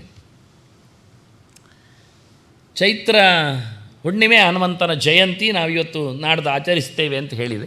ನಿನ್ನೆ ತಾನೇ ರಾಮನ ಚಿತ್ರಣ ನೋಡಿಕೊಂಡವರು ಇನ್ನು 5-6 ದಿನದಲ್ಲಿ ಹನುಮಂತನ ಚಿಂತನೆಗಾಗಿ ಇದನ್ನು ಇಟ್ಟುಕೊಂಡಿದ್ದೇನೆ ಅಡ್ವಾನ್ಸ್ ಆಗಿ. ಮತ್ತು ಒಂದು ಹನುಮಂತನ ವ್ರತ ಅಂತ ಒಂದಿದೆ. ಚತುರ್ದಶಿ ಅನಂತ ವ್ರತ ಇದ್ದಾಗೆ ಇವನದ್ದು ತ್ರಯೋದಶಿ ವ್ರತ, ಅದು ಚತುರ್ದಶಿ ವ್ರತ, ಇದು ತ್ರಯೋದಶಿ ವ್ರತ. ಯಾವಾಗ ಅಂದರೆ ಮಾರ್ಗಶಿರದಲ್ಲಿ, ಮಾರ್ಗಶಿರ ಪಕ್ಷದಲ್ಲಿ, ಮಾರ್ಗಶಿರ ಮಾಸದಲ್ಲಿ ಶುದ್ಧ ಪಕ್ಷದಲ್ಲಿ ತ್ರಯೋದಶಿಯಲ್ಲಿ ಹನುಮಂತನ ವ್ರತ ಅಂತ ಮಾಡಲಿಕ್ಕೆ ಬರ್ತದೆ. ಆಗ ಅದು ತ್ರಯೋದಶಿ ಆದ್ದರಿಂದ, ಚತುರ್ದಶಿ ಆದ್ದರಿಂದ 14 ಗಂಟುಗಳ ದೂರವನ್ನು ಕಟ್ಟಿಕೊಳ್ಳುತ್ತೇವೆ. ಹನುಮಂತನ ವ್ರತಕ್ಕೆ 13 ಗಂಟಿನ ದಾರವನ್ನು ಕಟ್ಟಿಕೊಳ್ಳಿ. ಅದಕ್ಕೆ ನಾನು ಬೇಕೆಂದರೆ 13 ಅಂದರೆ ತ್ರಯೋದಶಿಯೇ, ಆದರೂ ನೆನಪಾಗಲಿಕ್ಕೆ ಗೊತ್ತಾಗಲಿಕ್ಕೆ 13 ದಾರವನ್ನು ಸಂಖ್ಯೆಯನ್ನು ಹಾಕಿಟ್ಟಿದ್ದೇನೆ. 13 ದಾರವನ್ನು ಹಾಕಿಕೊಂಡು ಮತ್ತು ಅವನ ಪರಿಚಯ ಅದು ಧ್ಯಾಯೇದ್ ಬಾಲ ದಿವಾಕರ ದ್ಯುತಿನಿಭಂ ದೈವಾರಿ ದರ್ಪಾಪಹಂ ದೇವೇಂದ್ರ ಪ್ರಮುಖ ಪ್ರಶಸ್ತೈಶಸಂ ದೇದೀಪ್ಯಮಾನಂ ರುಚಾ ಸುಗ್ರೀವಾದಿ ಸಮಸ್ತ ವಾನರಯುತಂ ಸುವ್ಯಕ್ತ ತತ್ವಪ್ರಿಯಂ ಸಂರಕ್ತಾರುಣಲೋಚನಂ ಪವನಜಂ ಪೀತಾಂಬರಾಲಂಕೃತಂ. ಹಳದಿ ಬಟ್ಟೆಯ ಹನುಮ ನಾರಾಯಣನಂತೆ. ಹನುಮಂತನ ಸೇವೆಯ ಬಗ್ಗೆ, ಪೂಜೆ ಪುನಸ್ಕಾರಗಳ ಬಗ್ಗೆ ಕೆಲವು ಮಾತುಗಳು, ಅನೇಕ ಮಾತುಗಳು. ಆಯುರ್ವೇದ ಸಂಹಿತೆ ಹೇಳ್ತದೆ ನಮಗೆ, ಏನಾದರೂ ಹೆಚ್ಚು ಕಡಿಮೆ ಆದರೆ ಮದ್ದು ತಗೊಳ್ಳಿಕ್ಕೆ ನಮ್ಮಲ್ಲಿ ಬನ್ನಿ ಅಂತ. ಯಾರೊಬ್ಬರು ಹೇಳಿದರು, ಮದ್ದು ತಗೊಳ್ಳಿಕ್ಕೆ ನಮ್ಮಲ್ಲಿಯೇ ಬನ್ನಿ ಹೇಳಿದ್ದಕ್ಕೆ ಹೊಡೆದಾಟ ಹಾಕಿದರು. ಅಲ್ಲಿ ಹೋಗಬೇಡಿ ಅಂತ ಹೇಳಿದ್ದಕ್ಕೆ ಅಲ್ಲಿ ಹೇಗೆ ಹೋಗಬಾರ್ದು, ಉಳಿದವರು ಅಲ್ಲಿ ಹೋಗಲಿ, ನಿಮ್ಮಲ್ಲಿ ಬೇಕಾದ್ರೆ ಬನ್ನಿ ಕರೀರಿ, ಅಲ್ಲಿ ಹೋಗಬೇಡಿ ಅಂತ ಹೇಳಬೇಡಿ, ಮತ್ತು ನಮಗೆ ಪಾವಣೆ ಆಗೋದು ಬೇಡವಾ? ಅಲ್ಲ, ನಾವು ಹೇಳುವುದು ಹಾಗಲ್ಲ. ಅಲ್ಲಿ ಹೋದರೆ ನಿಮಗೆ ಕಾಯಿಲೆ ವಾಸಿ ಆಗೋದಿಲ್ಲ, ಮತ್ತು ನೀವು ಇಲ್ಲಿಯೇ ಬರ್ತೀರಿ, ಅದಕ್ಕಿಂತ ಮೊದಲೇ ಇಲ್ಲಿ ಬನ್ನಿ. ಯಾಕೆ ನಮಗೆ ಅದನ್ನು ಮತ್ತೆ ರಿಪೇರಿ ಮಾಡಬೇಕಾಗ್ತದೆ, ನೀವು ತಿಂದದ್ದು ಅದು ಹೇಳಬೇಡಿ. ಇದು ಒಳ್ಳೆ ಕಥೆ ಇದೆ. ಜನರೇ ಹುಡುಕಿಕೊಂಡು ಬರ್ತಾರೆ, ಜನರು ಹುಡುಕಿಕೊಂಡು ಬರ್ತಾರೆ. ಮಗು ಮನೆಯಲ್ಲಿದ್ದಾಗ ಹಾಲಿನ ಪಾಯಸದೆಡೆಗೆ ಹೋಗ್ತದ, ಅದು ಕಕ್ಕಸು ಮಾಡಿದ್ದಕ್ಕೆ ಹೇಲಿನ ತಟ್ಟೆಯಲ್ಲಿ ಓಡ್ತದ, ಅದಕ್ಕೆ ಗೊತ್ತುಂಟ. ನಾವು ಹೇಳಬೇಕು ಅಲ್ಲಿ ಹೋಗಬೇಡಿ, ಇಲ್ಲಿ ಬಾ ಅಂತ ನಾವೇ ಎತ್ತಿಡಬೇಕು. ಅದು ಮಾಡಬೇಡಿ. ಸ್ವತಂತ್ರ ಇಚ್ಛೆ ಉಂಟು ಅವುಗಳಿಗೆಲ್ಲ, ಎಂತ ಮಾಡಿ. ಇದು ನಮ್ಮ ವ್ಯವಹಾರ ಪ್ರಪಂಚ ಆದ್ದರಿಂದ ಅವ್ರು ಬಾಯಿ ಮುಚ್ಚಬೇಕಾಯ್ತು. ಅದಕ್ಕೆ ನಾನು ಆಯುರ್ವೇದದವರೇ ಮದ್ದಿನವರೇ ಮಾತಾಡಿದ್ದು ಹೇಳುವ ಅಂತೇಳಿ ಆ ಗೆರೆಯನ್ನೇ ತಂದಾಕಿದ್ದೇನೆ. ಜನ್ಮಾಂತರ ಕೃತಂ ಪಾಪಂ ವ್ಯಾಧಿರೂಪೇಣ ಜಾಯತೆ ತತ್ ಶಾಂತಿ ಔಷಧ ಪ್ರಾಶೈ. ಖಂಡಿತವಾಗಿಯೂ ನಿಮಗೆ ಬಂದಿರತಕ್ಕಂಥ ಕಾಯಿಲೆಗಳಿಗೆ ಏನೋ ನೀವು ಹಿಂದೆ ಮಾಡಿರತಕ್ಕಂಥ ಹೆಚ್ಚು ಕಡಿಮೆಗಳು ಇರಬೇಕು. ಒಬ್ಬ ವಿಜ್ಞಾನ ಹೇಳ್ತಾನೆ, God must forgive our sins cannot our nervous system ಅಂತ. ದೇವರ ಪಾಪ ಆಯ್ತು ಮಾರಾಯ ಅಂತ ತಗೋ ಹೋಗಿ 3 ಪ್ರದಕ್ಷಿಣೆ ಬಂದದಕ್ಕೆ ಮನ್ನಾ ಮಾಡಿದ್ದೇನೆ ನಿನ್ನದು ಅಂತೇಳಿ ಕನ್ಫೆಷನ್ ಅಂತೆಲ್ಲ ಉಂಟಲ್ಲ, ದುಡ್ಡು ಕೊಟ್ಟರೆ ಆಯಿತು. ಕಾಣಿಕೆ ಡಬ್ಬಿ ಹಾಕಿದ ತಕ್ಷಣ ಒಳ್ಳೆಯದೇ, ನೀನು ಒಳ್ಳೆ ಪಾಪಿ ಇಲ್ಲ, ಹೋಗಿ ಬಿಡು ಅಂತ ಹೇಳ್ತಾರೆ. ಆದರೆ ನಾವು ಪಾಪ ಮಾಡುವಾಗ ನಮ್ಮಲ್ಲಿ ಯಾವುದೋ ಆರ್ಗನ್ಸ್ಗಳಲ್ಲಿ ಸೆನ್ಸ್ಗಳಲ್ಲೆಲ್ಲ ಆಗಿರ್ತಕ್ಕ ಚೇಂಜಸ್ಗಳುಂಟಲ್ಲ, ಕೋಪ ತಾಪಗಳು ಬಂದಾಗ ಬಿಳಿ ರಕ್ತ ಕಣಗಳು ಸತ್ತದ್ದು, ಹೆಚ್ಚು ಕಮ್ಮಿ ಆದದ್ದೆಲ್ಲ, ಟೈಟ್ ಆದದ್ದೆಲ್ಲ, ಫಿಟ್ ಆದದ್ದು ಅದೆಲ್ಲ ಬಿಟ್ಟು ಹೋಗ್ತದ. ದೇಹದಲ್ಲಿ ಆದ ಬದಲಾವಣೆಗಳು, ವಿಕಾರಗಳು ಹಾಗೆ ಉಳಿತವೆ. ಆದ್ದರಿಂದ ಮರೆತು ಹೋಗುವ ನಮ್ಮ ಸಂಗತಿಗಳಿಲ್ಲ, ಅದು ಮುಂದಿನ ಜನ್ಮಕ್ಕೆ ಟ್ರಾನ್ಸ್ಫರ್ ಆಗ್ತದೆ. ದೇವರಿಗೆ ಕಂಪ್ರೆಸ್ ಮಾಡಿದರೆ ಜನ್ಮಾಂತರ ಕೃತಂ ಪಾಪಂ ವ್ಯಾಧಿ ರೂಪೇಣ, ಅದೇನಾಗ್ತದೆ, ರೋಗವಾಗಿ ಅಂಟಿಕೊಂಡಿರ್ತದೆ. ಅದಕ್ಕೇನು ಮಾಡಬೇಕು? ಸಮ ತಿನ್ನಬೇಕು ಎಂಥದ್ದು ಮಾತ್ರ ಮಾತು. ಊಟ ಹೇಗೆ ಮಾಡ್ತೀರಲ್ಲ, ಇದನ್ನು ತಗೊಳ್ಳಿ, 3 ಹೊತ್ತಲ್ಲ 6 ಹೊತ್ತು ತಗೊಳ್ಳಿ, ಹೋಗುವಾಗಲೂ ಇಟ್ಕೊಳ್ಳಿ. ಔಷಧ ಪ್ರಾಶೈ, ತಿನ್ನಲಿಕ್ಕೆ ಬೇಕಾದಷ್ಟು ನಾವು ಕೊಡ್ತೇವೆ ಉಂಟು. ಅದು ಬೇಕಾದಷ್ಟು ತಿಂದಾಯ್ತು ಮಾರ, ಏನು ಆಗಲಿಲ್ಲ ಹಾಗಾದರೆ ನಾವು ಮತ್ತೆ 3 ಸ್ಟೆಪ್ ಹೇಳ್ತೇವೆ ಅಂತ ಇಟ್ಕೊಂಡ್ರು. ನೋಡಿದ್ದು ಅವ್ರು ಹೇಳಿದ್ದು ಜಪ ಹೋಮ ಸುರಾರ್ಚನೈ. ಅದಾಗಲಿಲ್ಲ ಆದರೆ ನಿಮ್ಮದು ಕಂಡಾಬಟ್ಟೆ ಹೆಚ್ಚು ಕಡಿಮೆ ಉಂಟು ಅಂತ ಅರ್ಥ. ನಮ್ಮ ಔಷಧ ಕೆಲಸ ಮಾಡೋದಿಲ್ಲ, ಅದರಲ್ಲಿ ನಿಲ್ಲಿಸಿ ಜಪ ಶುರು ಮಾಡಿ, ಧನ್ವಂತರಿ ಜಪ ಮಾಡಿ, ಹೋಮ ಮಾಡಿ, ಮೃತ್ಯುಂಜಯ ಮಾಡಿ, ಸುರಾರ್ಚನೈ ಹನುಮಂತನ ಸೇವೆ ಮಾಡಿ. ಯಾಕೆಂದರೆ ಬುದ್ಧಿರ್ಬಲಂ ಯಶೋಧೈರ್ಯಂ ನಿರ್ಭಯತ್ವಂ ಅರೋಗತ ಸುಧಾರ್ಢ್ಯಂ ವಾಕ್ಸ್ಫುರತ್ವಂಚ ಹನುಮಸ್ಮರಣಾತ್ ಭವೇತ್. ಆನಂದ ರಾಮಾಯಣದ ಪಾಠ ಅದಕ್ಕೆ ಹಾಕಿದ್ದೇನೆ. ನಮಗೆ ಗೊತ್ತಿಲ್ಲ ಆದರೆ ಎಲ್ಲ ಹರಿದೋಗಿದ್ದರೆ ನಮಗೆ ಇಷ್ಟ ಬಂದಾಗಿಬಿಡು, ಅಜಾಡ್ಯಂ ವಾಕ್ಪಡತ್ವಂಚ. ಇರಲಿ ಪರವಾಗಿ, ಯಾರಿಗೆ ಗೊತ್ತಾಗೋದಿಲ್ಲ. ನಾವೀಗ ಹೇಳೋದಿಲ್ವಾ, ಅದೆಂತ ವಕ್ರತುಂಡ ಮಹಾಕಾಯ ಕೋಟಿ ಸೂರ್ಯ ಸಮಪ್ರಭ, ಇಲ್ಲಿ ಗಟ್ಟಿ ಹೇಳುದೆ. ಎಂಥ ಧೈರ್ಯ ಮಾರಾಯರೆ, ಸಾಮಾನ್ಯ ಅಲ್ಲ. ಸಮ ಪಟ್ಟೆಗಟ್ಟೆ ಕಚ್ಚಾಗಿದ್ದು ದೊಡ್ಡ ದೊಡ್ಡ ಪುರೋಹಿತರೆ 3 ಎಳ್ಕೊಂಡವ್ರು ಹೇಳುದೆ, ವಕ್ರತುಂಡ ಮಹಾಕಾಯ ಕೋಟಿ ಸೂರ್ಯ. ಎಂತ ಒಂದು ಸೂರ್ಯ ಸಮಪ್ರಭ ಆಗಲಿ, ಮೊದಲು ಮತ್ತೆ ಕೋಟಿ ಮಾಡುವ. ಮತ್ತು ಎಲ್ಲಿದ್ದು ಅದು? ಅದು ಸುದರ್ಶನ ಮಹಾಜ್ವಾಲ ಕೋಟಿ ಸೂರ್ಯ ಸಮಪ್ರಭ ಅಲ್ಲಿದ್ದು, ಅದು ಕಟ್ ಪೇಸ್ಟ್ ಆದದ್ದು. ಮತ್ತೆ ಇದು ವಕ್ರತುಂಡ ಮಹಾಕಾಯ ಬಾಲಸೂರ್ಯ ಸಮಪ್ರಭ ಅಂತ, ಉದಯಿಸುವ ಸೂರ್ಯನಂತೆ ಕೆಂಪಾಗಿದ್ದಿ ಅಂತ ಅವನ ಲಕ್ಷಣ ಹೇಳು. ಆಗಲೂ ಶ್ಲೋಕದಲ್ಲಿ ತೋರಿ ಉದ್ಯದ್ಬಾಲ ದಿವಾಕರ ದ್ಯುತಿನಿಭಂ ದೇವಾರಿ ದರ್ಪಾಭಂ. ಹನುಮಂತನ ಹೇಳಲಿಲ್ವ ಉದಯಿಸುವ ಸೂರ್ಯನಂತೆ ಕೆಂಪಾಗಿದ್ದಾನೆ ಅಂತ? ಅದು ಹೇಳುವ ಲಕ್ಷಣ. ರಕ್ತಾಂಬರೋ ರಕ್ತದನು ರಕ್ತ ಮಾಲ್ಯಾನು ಲೇಪನಃ. ಇಡೀ ಶ್ಲೋಕದಲ್ಲಿ ಅದು ಇಲ್ಲ. ಅಲ್ಲಿ ವಕ್ರತುಂಡ ಮಹಾಕಾಯ ಬಾಲಸೂರ್ಯ ಸಮಪ್ರಭ ವಿಘ್ನಂ ಕುರುಮೇ ದೇವ ಸರ್ವಕಾರ್ಯೇಶ್ವರ ಅಲ್ಲಿಲ್ಲ ಕೆಂಪಿದ್ದಾನೆ ಅಂತ ಲಕ್ಷಣ ಹೇಳಿದ್ದು. ಇದನ್ನು ಮರೆತು ಬಿಟ್ಟು ಎಂಥದೋ ಹಾಕಿಕೊಂಡು ಇರಲಿ ಮಾರ್ಯರು ಕೋಟಿ ಸೂರ್ಯ ಸಮಪ್ರಭ ಎಂದು ಇರಲಿ ಅಂತ ನಾವು ಹೇಳಿದವನು ಕೇಳುತ್ತಾನೆ. ಸುಳ್ಳು ಸುಳ್ಳು ಹೇಳಿದರೆ ಆಯ್ತಂದ ನಮ್ಮ ಗಮ್ಮತ್ತು ತೊಂದರೆ ಆಗಿ. ಹಾಗಾದರೆ ಇಲ್ಲಿ ಸುಧಾರಡ್ಯಂ, ಇಲ್ಲಿ ಕೌಂಟೆಂಟ್ ಕೊಟ್ಟ ರೀತಿ ಅದು. ಸುಧಾರಡ್ಯಂ ವಾಕ್ ಸ್ಫುರತ್ವಂಚ, ಮಾತಿನಲ್ಲಿನ ಸ್ಫುರಣೆ ಅದು ಹನುಮಪ್ಪನ ಕೆಲಸ. ಪ್ರಧಾನವಾದದ್ದು ಅರೋಗತ, ಯಾವುದಕ್ಕೂ ರೋಗ ಇಲ್ಲದಿದ್ದರೆ ಮಾತ್ರ ಆಗುವುದು. ರೋಗ ಇದ್ದರೆ ಮಾತು ನೆನಪಾಗುವುದಿಲ್ಲ, ಗಟ್ಟಿತನ ಬರುವುದಿಲ್ಲ, ಬುದ್ಧಿ ಕೆಲಸ ಮಾಡುವುದಿಲ್ಲ, ಬಲ ಬರೋದಿಲ್ಲ, ಯಶಸ್ಸು ಸಿಗುವುದಿಲ್ಲ, ಧೈರ್ಯ ಸಾಲದಾಗ್ತದೆ, ನಿರ್ಭಯನಾದ ಪ್ರವೃತ್ತಿ ಇರುವುದಿಲ್ಲ. ಫಸ್ಟಿ ಬೇಕಾದಂಥ ಸ್ವಾಸ್ಥ್ಯ ಅದು ಎಲ್ಲಿ ಉಂಟು? ಔಷಧ ಪ್ರಾಶದಲ್ಲಿ ಉಂಟು, ಅಲ್ಲ ಆದರೆ ಇಲ್ಲಿ ಉಂಟು ಅಷ್ಟೇ. ತಿಂದು ತಿಂದು ನೋಡಿ ವಾಸಿ ಆಗದಿದ್ದರೆ ಕಾಯಿಲೆ ಖಂಡಿತವಾಗಿ ಇಲ್ಲಿ ಬನ್ನಿ, ಆಯಿತಾ? ಫಸ್ಟ್ ಸ್ಟೆಪ್ ನಿಮಗೆ ತಿನ್ನಲಿಕ್ಕೆ, ಯಾಕೆ ವೈದ್ಯರು ಹೇಳ್ತಾರೆ ಮೊದಲು ಇಲ್ಲಿಗೆ ಬನ್ನಿ, ಯಾಕೆ ನಾವು ಬದುಕೋದು ಬೇಡವಾ, ಮತ್ತೆ ಅಲ್ಲಿಗೆ ಓಡಿ, ಯಾಕೆ ನೀವು ಬದುಕೋದು ಬೇಡವಾ ಅವರು ಹೇಳ್ತಾರೆ. ಮತ್ತು ನೀವು ದೇವಸ್ಥಾನಕ್ಕೆ ಟೆಂಪಲ್ ರನ್, ಅದು ಇದ್ದದ್ದೇ. ಮೊದಲು ಇಲ್ಲಿ ಬಾರದಿದ್ದರೆ ನಾವು ಮತ್ತೆ ಹಾಕಿದ್ದೆಲ್ಲ ವ್ಯರ್ಥ ಆಗೋದಿಲ್ವ? ಅದೇ ಪ್ರಕಾರ ಅವರು ಹೇಳಿದ್ದು ಔಷಧ ಪ್ರಾಶೈಹಿ ಮತ್ತು ಜಪ ಹೋಮ ಸುರಾರ್ಚನೈಹಿ. ಜಪ ಮಾಡಿದ್ದರ ಒಂದು ಪಾಲಿನಲ್ಲಿ ಹೋಮಕ್ಕೆ ಇಟ್ಟುಕೊಳ್ಳಿ, ಅದರಲ್ಲಿ ಒಂದು 10ನೇ ಅಂಶದಲ್ಲಿ ದೇವರಿಗೆ ಅರ್ಚನೆಯನ್ನು ಮಾಡಿ. ಇದು ಪ್ರಕಾರವೂ ಹೌದು, ಒಂದು ಸಿದ್ಧಿ ಆಗಲಿಕ್ಕೆ. ಒಂದರೊಳಗೆ ಇನ್ಸರ್ಟು ಆಗಿದೆ, ಪ್ರತ್ಯೇಕವೂ ಆಗಿದೆ. ಅದನ್ನು ಹೇಳುವ ಗೆರೆಗಳೇ ಅವರ ಕ್ರಮ. ನಾನು ಬೇಕಂದ್ರೆ ನಂಬರ್ 1, 2, 3 ಹಾಕಿದ್ದು. ನಿಜವಾಗಿ ಒಂದೇ ಸಿಂಗಲ್ ವರ್ಡ್ ಆದರೆ ಜಪ ಕಮ್ ಹೋಮ ವಿತ್ ಅರ್ಚನಾ ಅಂತ. ಮೊದಲು ಜಪಿಸು, ಅದರ ದಶಾಂಶದಲ್ಲಿ ಹೋಮ ಮಾಡು, ಮತ್ತು ಅದನ್ನು ದೇವರಲ್ಲಿ ಅರ್ಚನೆಯಲ್ಲಿ ಸಮರ್ಪಿಸು. ಆ ಅರ್ಚನೆಯನ್ನು ಪ್ರತಿಮಾ ಮಾಧ್ಯಮದಲ್ಲಿ ಮಾಡು, ಮತ್ತು ನಡೆದಾಡುವ ವ್ಯಕ್ತಿಗಳಲ್ಲಿಯೂ ನಡೆಸು. ಇದು ಅದರಲ್ಲಿ ಮತ್ತೆ 3 ಪ್ರಕಾರ.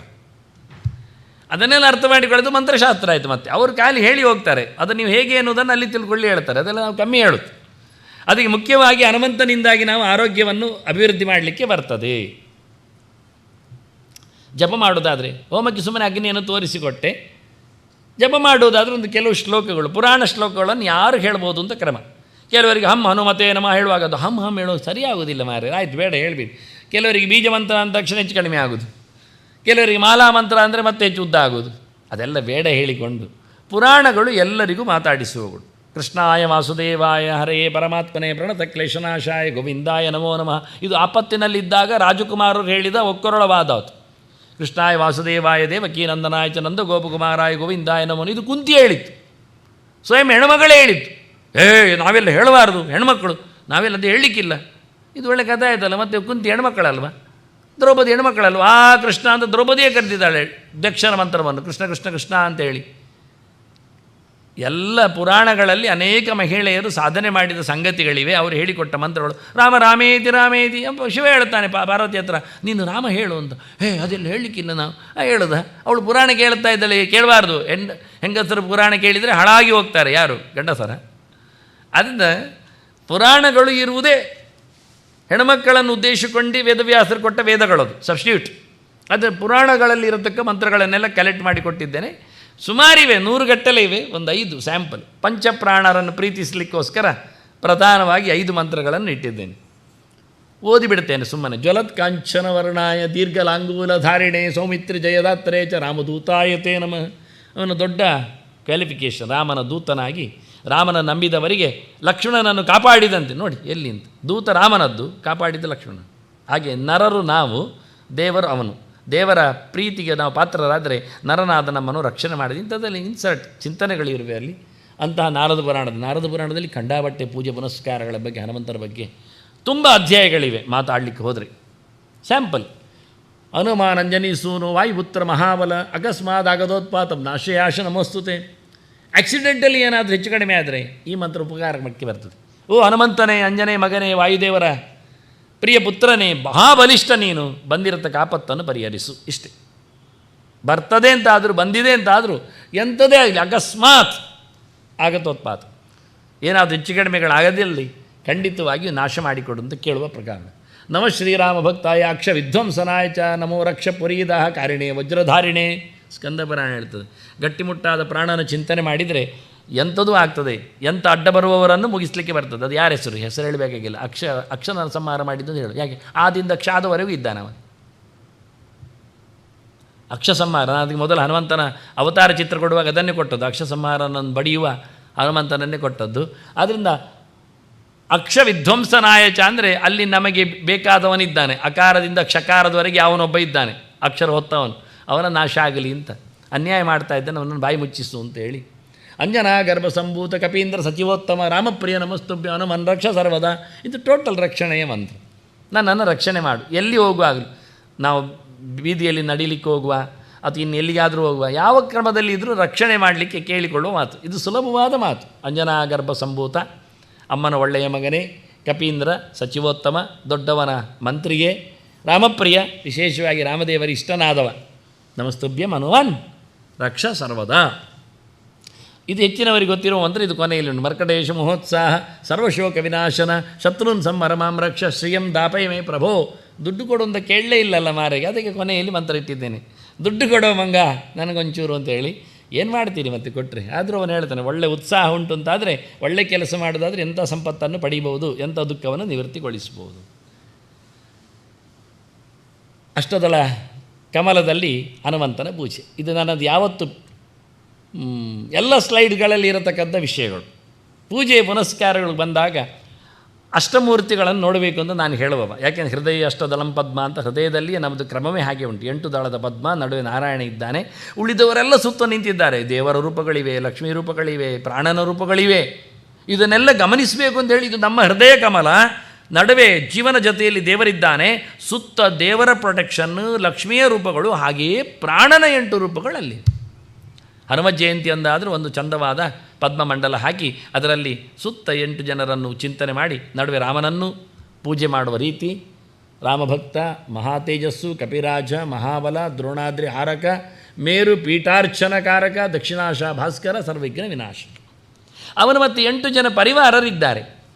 ಒಬ್ಬ ಸುಗ್ರೀವ, ಸೂರ್ಯನಾಗಿ ಬಂದವ, ಸೂರ್ಯನೇ ಸುಗ್ರೀವ. ಮಗದೊಬ್ಬ ಅಂಗದ, ಅವನು ಚಂದ್ರ. ಮತ್ತೊಬ್ಬ ನೀಲ, ಅವನು ಬೆಂಕಿ. ಮತ್ತೊಬ್ಬ ನಳ, ಅವ ಸೇತು ಕಟ್ಟಿದವ, ತ್ವಷ್ಟೃ ವಿಶ್ವಕರ್ಮ. ಮತ್ತು ಜಾಂಬವಂತ, ಅವನು ಯಮ. ಮತ್ತು ಸುಷೇಣ, ಅವನು ಸಮುದ್ರನೇ, ವರುಣ ಅವನೇ, ಕಲ್ಬಿಸಾಡುವಾಗ ನೋಡ್ತಾ ಇದ್ದಾನೆ. ಮತ್ತು ದ್ವಿಧ ಮತ್ತು ಮಹಿಂದ, ಅವರು ಅಶ್ವಿನಿ ದೇವತೆಗಳು, ನಾಸತ್ಯ ಮತ್ತು ದಸ್ತರರು. ಪರಿಚಯ ಇರಲಿ, ಇಂಥ ಮಂಗಗಳದ್ದಾದರೆ ಯಾರೊಂದೊಂದು ಗೊತ್ತಾಗಲಿ ಅಂತೇಳಿ. ಇದು ಅವನ 8 ಜನ ಪರಿಚಾರಕರು. ಪೂಜೆಯಲ್ಲಿ ಅವರನ್ನೆಲ್ಲ ಕರಿಬೇಕು. ಅದರೊಟ್ಟಿಗೆ ಇದು ನನ್ನದು ಮಾಮೂಲಿ ಎಲ್ಲ ಸ್ಲೈಡ್ಗಳಲ್ಲಿಯೂ ಎಲ್ಲಿವರೆಗೆ ನಾನು ನವಗ್ರಹಗಳಿಗೂ ಕೊಟ್ಟುಬಿಟ್ಟಿದ್ದೇನೆ. ಆಗ ಕೊರಂಗ್ರವಾಡಿ ಸಿದ್ದರಾಮಾಚಾರ್ಯರು, ಭಾರಿ ಜ್ಯೋತಿಷಿಗಳವರು, ಎಲ್ಲ ಕಲೆಕ್ಟ್ ಮಾಡಿದವರು. ಅವರಾಗ ಬಂದು ಹೇಳೋದು, ನನಗೆ ಸಿಗಲೇ ಇಲ್ಲ ಮಾರೆ, ನೀನು ಹುಡುಕಿ ಕೊಟ್ಟೆ ಅಂತ. ಎಷ್ಟೋ ಕಡೆ ಹುಡುಕ್ತಾ ಇದ್ದೆ ಅಂತ. ಗ್ರಹಗಳದ್ದು 12 ನಾಮಗಳು ಎಲ್ಲ ಹೊಸದಾಗಿ ಇದ್ದದ್ದೇ ತಂದು ಪುರಾಣಗಳಲ್ಲಿ ವೇದವ್ಯಾಸರು ಕೊಟ್ಟದಾಗೆ ಇದು ಆನಂದ ರಾಮಾಯಣದಲ್ಲಿ ಬಂದಿರತಕ್ಕಂಥ ಅವನ 12 ನಾಮಗಳು. ಹನುಮಾನ್ ಅಂಜನಾಸುನು ವಾಯುಪುತ್ರೋ ಮಹಾಬಲ ಭೀಮೇಷ್ಟ ಫಲ್ಗುಣಸಖ. ಎಷ್ಟು ಜನರಿಗೆ ಇಲ್ಲಿ ಇದನ್ನು 12 ನಾಮ ಹೇಳ್ತಾರೆ, ಎಲ್ಲಿದ್ದೊಂದು ಗೊತ್ತಿಲ್ಲ, ಅದಕ್ಕೆ ಆನಂದ ರಾಮಾಯಣ ಹಾಕಿದ್ದು. ಪಿಂಗಾಕ್ಷ,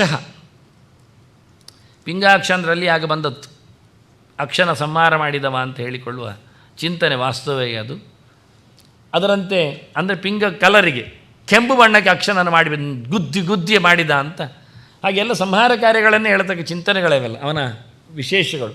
ಅಮಿತ ವಿಕ್ರಮ, ಅಮಿತನಾದ ವಿಷ್ಣುವಿನೆಡೆಗೆ ತನ್ನ ಹೆಜ್ಜೆಯನ್ನು ಹಾಕಿದವ ಅಂತ ಅರ್ಥ. ದೇವರೆಡೆಗೆ ಸಾಗುವ.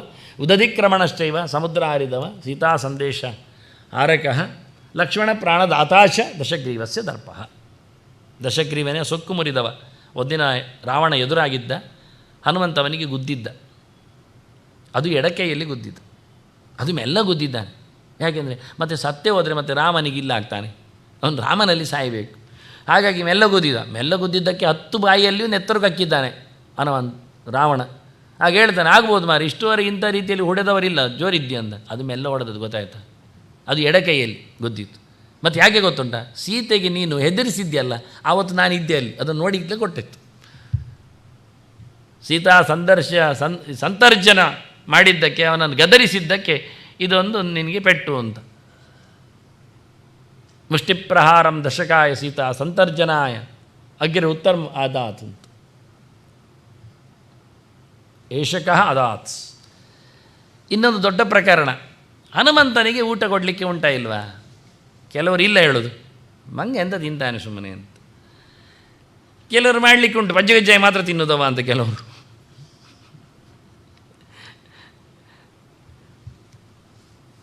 ಅನೇಕ ಮಾತುಗಳನ್ನೆಲ್ಲ ಒಟ್ಟು ಮಾಡಿದ್ದೇನೆ. ಮೊದಲಿಗೆ ಶಿವಸಂಹಿತೆ ಹೇಳಿದ್ದು ಕೇಳಿ. ಶಿವನೇ ಹೇಳುತ್ತಾ ಇದ್ದಾನೆ ಹನುಮಂತನಿಗೆ ಊಟ ಹಾಕಿ ಅಂತ. ಪಾರ್ವತಿಗೆ ಹೇಳುದವ, ಯದ್ಯತ್ ಶ್ರೀರಾಮಚಂದ್ರಾಯ ಪ್ರದದ್ಯಾತ್ ಪ್ರೀತಮಾನಃ ತತ್ ಸರ್ವಂ ವಾಯುಪುತ್ರಾಯ ಪ್ರದಾತವ್ಯಂ ವಿಶೇಷತ. ರಾಮನಿಗೆ ಏನೆಲ್ಲ ಸಮರ್ಪಣೆ ಮಾಡ್ತೀರಿ ಅದನ್ನೆಲ್ಲ ಹನುಮಂತನಿಗೆ ಸಮರ್ಪಣೆ ಮಾಡಬೇಕು. ಎಷ್ಟೋ ದೇವಾಲಯಗಳಲ್ಲಿ ನಮ್ಮಲ್ಲಿಯೇ ದೇವರು ಗುಡಿಯಲ್ಲಿದ್ದಾನೆ, ಹೊರಗೆ ಕಂಬದಲ್ಲಿಯೋ ಸಣ್ಣ ಗುಡಿಯಲ್ಲಿಯೋ ಆಂಜನೇಯನ ವಿಗ್ರಹ ಇರ್ತದೆ. ಯಾರಿಗೆ ಯಾರು ಪೂಜೆ ಮಾಡುವುದು? ಯೋಚನೆ ಮಾಡಿ. ದೇವರಿಗೆ ಪೂಜೆಯಾಗದೆ ಸಮರ್ಪಣೆ ಆಗದೆ ಹನುಮಂತನಿಗೆ ಆಗ್ತದ? ದೇವರ ತೀರ್ಥ ಆಗದೆ ಅವನು ಊಟ ಮಾಡಿಯಾನ? ದೇವರಿಗೆ ಪೂಜೆ ಆಗದೆ ಅವನು ಊಟ ಮಾಡಿಯಾನ? ಎಷ್ಟೋ ಜನರಿಗೆ ತಲೆ ಸರಿ ಇಲ್ಲ ಪಾಪ. ಅದು ಎಲ್ಲ ಸಣ್ಣವರಿಗೆಲ್ಲ ಮುಗಿಸಿ ಕೊನೆಗೆ ದೊಡ್ಡವನಿಗೆ ಮಾಡೋದಂತೆ. ಒಳ್ಳೆಯದೇ, ಆದರೆ ಕೊನೆಯ ದೊಡ್ಡವನದ್ದೇ ಉಳಿದವರಿಗೆ ಕೊಡಬೇಕೋ ಬೇಡವೋ? ಮುಗಿಸುವುದು ಹೇಗೆ? ದೊಡ್ಡವ ಊಟ ಮಾಡದೇವರಿಗೆ ಸಿಗುವುದು ಹೇಗೆ ಪ್ರಸಾದ? ಅವರ ತೀರ್ಥ ಹಾಕುವುದು ಎಲ್ಲಿಗೆ? ನಾವು ಕರೆಕ್ಷನ್ ಮಾಡಿಕೊಳ್ಳಿ ಇನ್ಯಾವುದು. ಅದೆಲ್ಲ ನಮ್ಮ ತಂತ್ರಗಳಲ್ಲೆಲ್ಲ ಅಲ್ಲ ಮಾರ್ಯಾರೆ, ಇದು ತಂತ್ರವೇ. ಎಂಥದ್ದು? ದೇವರ ನೈವೇದ್ಯವನ್ನು ಕೊಡದಿದ್ದರೆ ಅವರು ಊಟ ಮಾಡುವುದಿಲ್ಲ ಅಂತ ತಂತ್ರ. ತೀರ್ಥ ತಗೊಳ್ಳದೆ ಊಟ ಮಾಡಲಿಕ್ಕೆ ಆಗ್ತದ? ತೀರ್ಥ ಕೊಡಬೇಕಾದ್ರೆ ದೇವರದ್ದೇ ಕೊಡಬೇಕಲ್ಲ. ಇವನ ತೀರ್ಥ ಅವನಿಗೆ ಆಗ್ತದೆ, ದೇವರದ್ದು ಮಾತ್ರ ತೀರ್ಥ ಆಗೋದು. ತೀರ್ಥ ಆಗಬೇಕು, ಏನಾಗಬೇಕು? ಸಾಳಗ್ರಾಮ ಇರಬೇಕು. ಅಭಿಷೇಕದ ನೀರು ತೀರ್ಥ ಹೇಳುವುದಿಲ್ಲ, ಅದು ಅಭಿಷೇಕದ ನೀರು ಅಂತ ಅಷ್ಟೇ ಹೆಸರು ಅದಕ್ಕೆ. ತೀರ್ಥ ಎನ್ನುವುದು ವ್ಯಪದೇಶಕ್ಕೆ ಬರುವುದು ಶಾಲಗ್ರಾಮ, ಸುದರ್ಶನ, ಚಕ್ರಾಣಿಕೆ, ವಿಷ್ಣುಪಾದ, ಆನಂತರ ತಾಮ್ರ, ಶಂಖ, ಪುರುಷ ಸೂಕ್ತ, ತುಳಸಿ ಇದೆಲ್ಲ ಇದ್ದಾಗ ಮಾತ್ರ ಆಗುವುದು. 9 ವಸ್ತುಗಳು ಸೇರಿದಾಗ ಪ್ರತಿಮೆ ಜೊತೆಯಲ್ಲಿದ್ದರೆ ತೀರ್ಥ ಆಗ್ತದೆ. ಇದರಲ್ಲಿ ಒಂದು ನ್ಯೂನ ಆದರೂ ತೀರ್ಥ ಆಗುವುದಿಲ್ಲ. ಗಡಿಬಿಡಿಯಲ್ಲಿ ಖಾಲಿ ಒಂದು ಸುದರ್ಶನಕ್ಕೆ ನೀರಾಗಿ ತೆಗೆದಿದ್ದೇನೆ, ಹೇಗೆ ಆಗಿದೆ ನೀರು? ಈಗ ಎಲ್ಲಿ ಆಗಿದೆ? ಬೆರಳಿನ ತುದಿ ಬಿದ್ದು ಹಾಳಾಯಿತು. ಉಗುರ್ತಾಗಿದ್ದ ನೀರು ಆಗುವುದಿಲ್ಲ. ಶಂಖದಿಂದಲೇ ಬರಬೇಕು. ಅದಕ್ಕೆ ಶಂಖದಿಂದ ಬಂದಲೇ ತೀರ್ಥಗಳು. ಎಲ್ಲಿಗೆ? ನಮ್ಮ ಮುಸುಡಿಗಲ್ಲ, ಅಲ್ಲಿಗೆ. ಅದನ್ನು ಉಳಿದವರು ತಗೊಳ್ಳದೆ ಪ್ರಾಶನ ಮಾಡದೆ ಊಟ ಮಾಡೋದಿಲ್ಲ ದೇವತೆಗಳು. ಊಟ ಮಾಡಲಿಕ್ಕೆ ಅವರಿಗೆ ತೆಂಗಿನಕಾಯಿ ಹೊಡೆಯುವುದು, ದೇವರಿಗೆ ಪರಮಾನ ನೈವೇದ್ಯ. ಅವನು ನೋಡ್ತಾ ಇರ್ತಾನೆ, ಪರಿಮಳ ಬರ್ತಾಗಿತ್ತು ಮಾರೆ, ನನ್ನ ಬೆನ್ನೆಯಿಂದೇ ಮಾಡ್ತಾಯಿದ್ರು, ಅದರ ಗೋಡೆಯಿಂದೇ ಮಾಡೋದು ಕೆಲವೊಮ್ಮೆ ಅಡುಗೆ.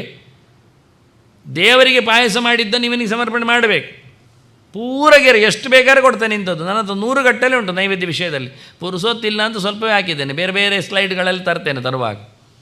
ಪ್ರಸಾದೋ ರಾಮಭದ್ರಸ್ಯ ಪ್ರದಾತವ್ಯ ಹನುಮತೆ. ನಾವಿವತ್ತು ವಾಯುಪುತ್ರನನ್ನಾಗಿ ನಿಲ್ಲಿಸಿದ್ದು ಹನುಮಂತನ ವಿಗ್ರಹವನ್ನೇ. ಹನುಮಂತನ ವಿಗ್ರಹ ಪೂಜೆ ಮಾಡಲಿಕ್ಕೆ ಉಂಟೋ ಇಲ್ಲವೋ ಎಷ್ಟೋ ಜನರಿಗೆ ಗಲಾಟೆ ಹೆಚ್ಚು ಕಡಿಮೆ. ಶಾಬನಾಜ್ಮೆಯನ್ನೆಲ್ಲ ನಿಲ್ಲಿಸಿ ಆ ಪಂಚಾಮೃತ ಎಲ್ಲ ಮಾಡ್ತಾರೆ ಮಾರ್ರೆ. ವೃಂದಾವನಕ್ಕೆಲ್ಲ ಫ್ರೂಟ್ಸ್ ಸಾಲದ್ದೆಲ್ಲ ಕೊಡ್ತಾರೆ, ಇವನಿಗೊಂದು ಕೊಡೋದು ಗೌಜ. ಯೋಚನೆ ಮಾಡಬೇಕಾದ್ದು ನಾವು. ಅದನ್ನು ಹನುಮಂತನ ವಿಗ್ರಹಕ್ಕೆ ಕೊಡುವುದು ಅಂತ ಸ್ಪಷ್ಟ ವಾಕ್ಯಗಳು ಬೇರೆ. ಅವನೇ ನಮಗೆ ವಾಯುದೇವರಂತೆ ಕನ್ಸಿಡರ್. ರಾಮನ ನಂತರದಲ್ಲಿ ಪ್ರಹೃಷ್ಟ ವಾಯುತನಯ ವಾಂಛಿತಾರ್ಥಂ ಪ್ರಯಚ್ಛತಿ.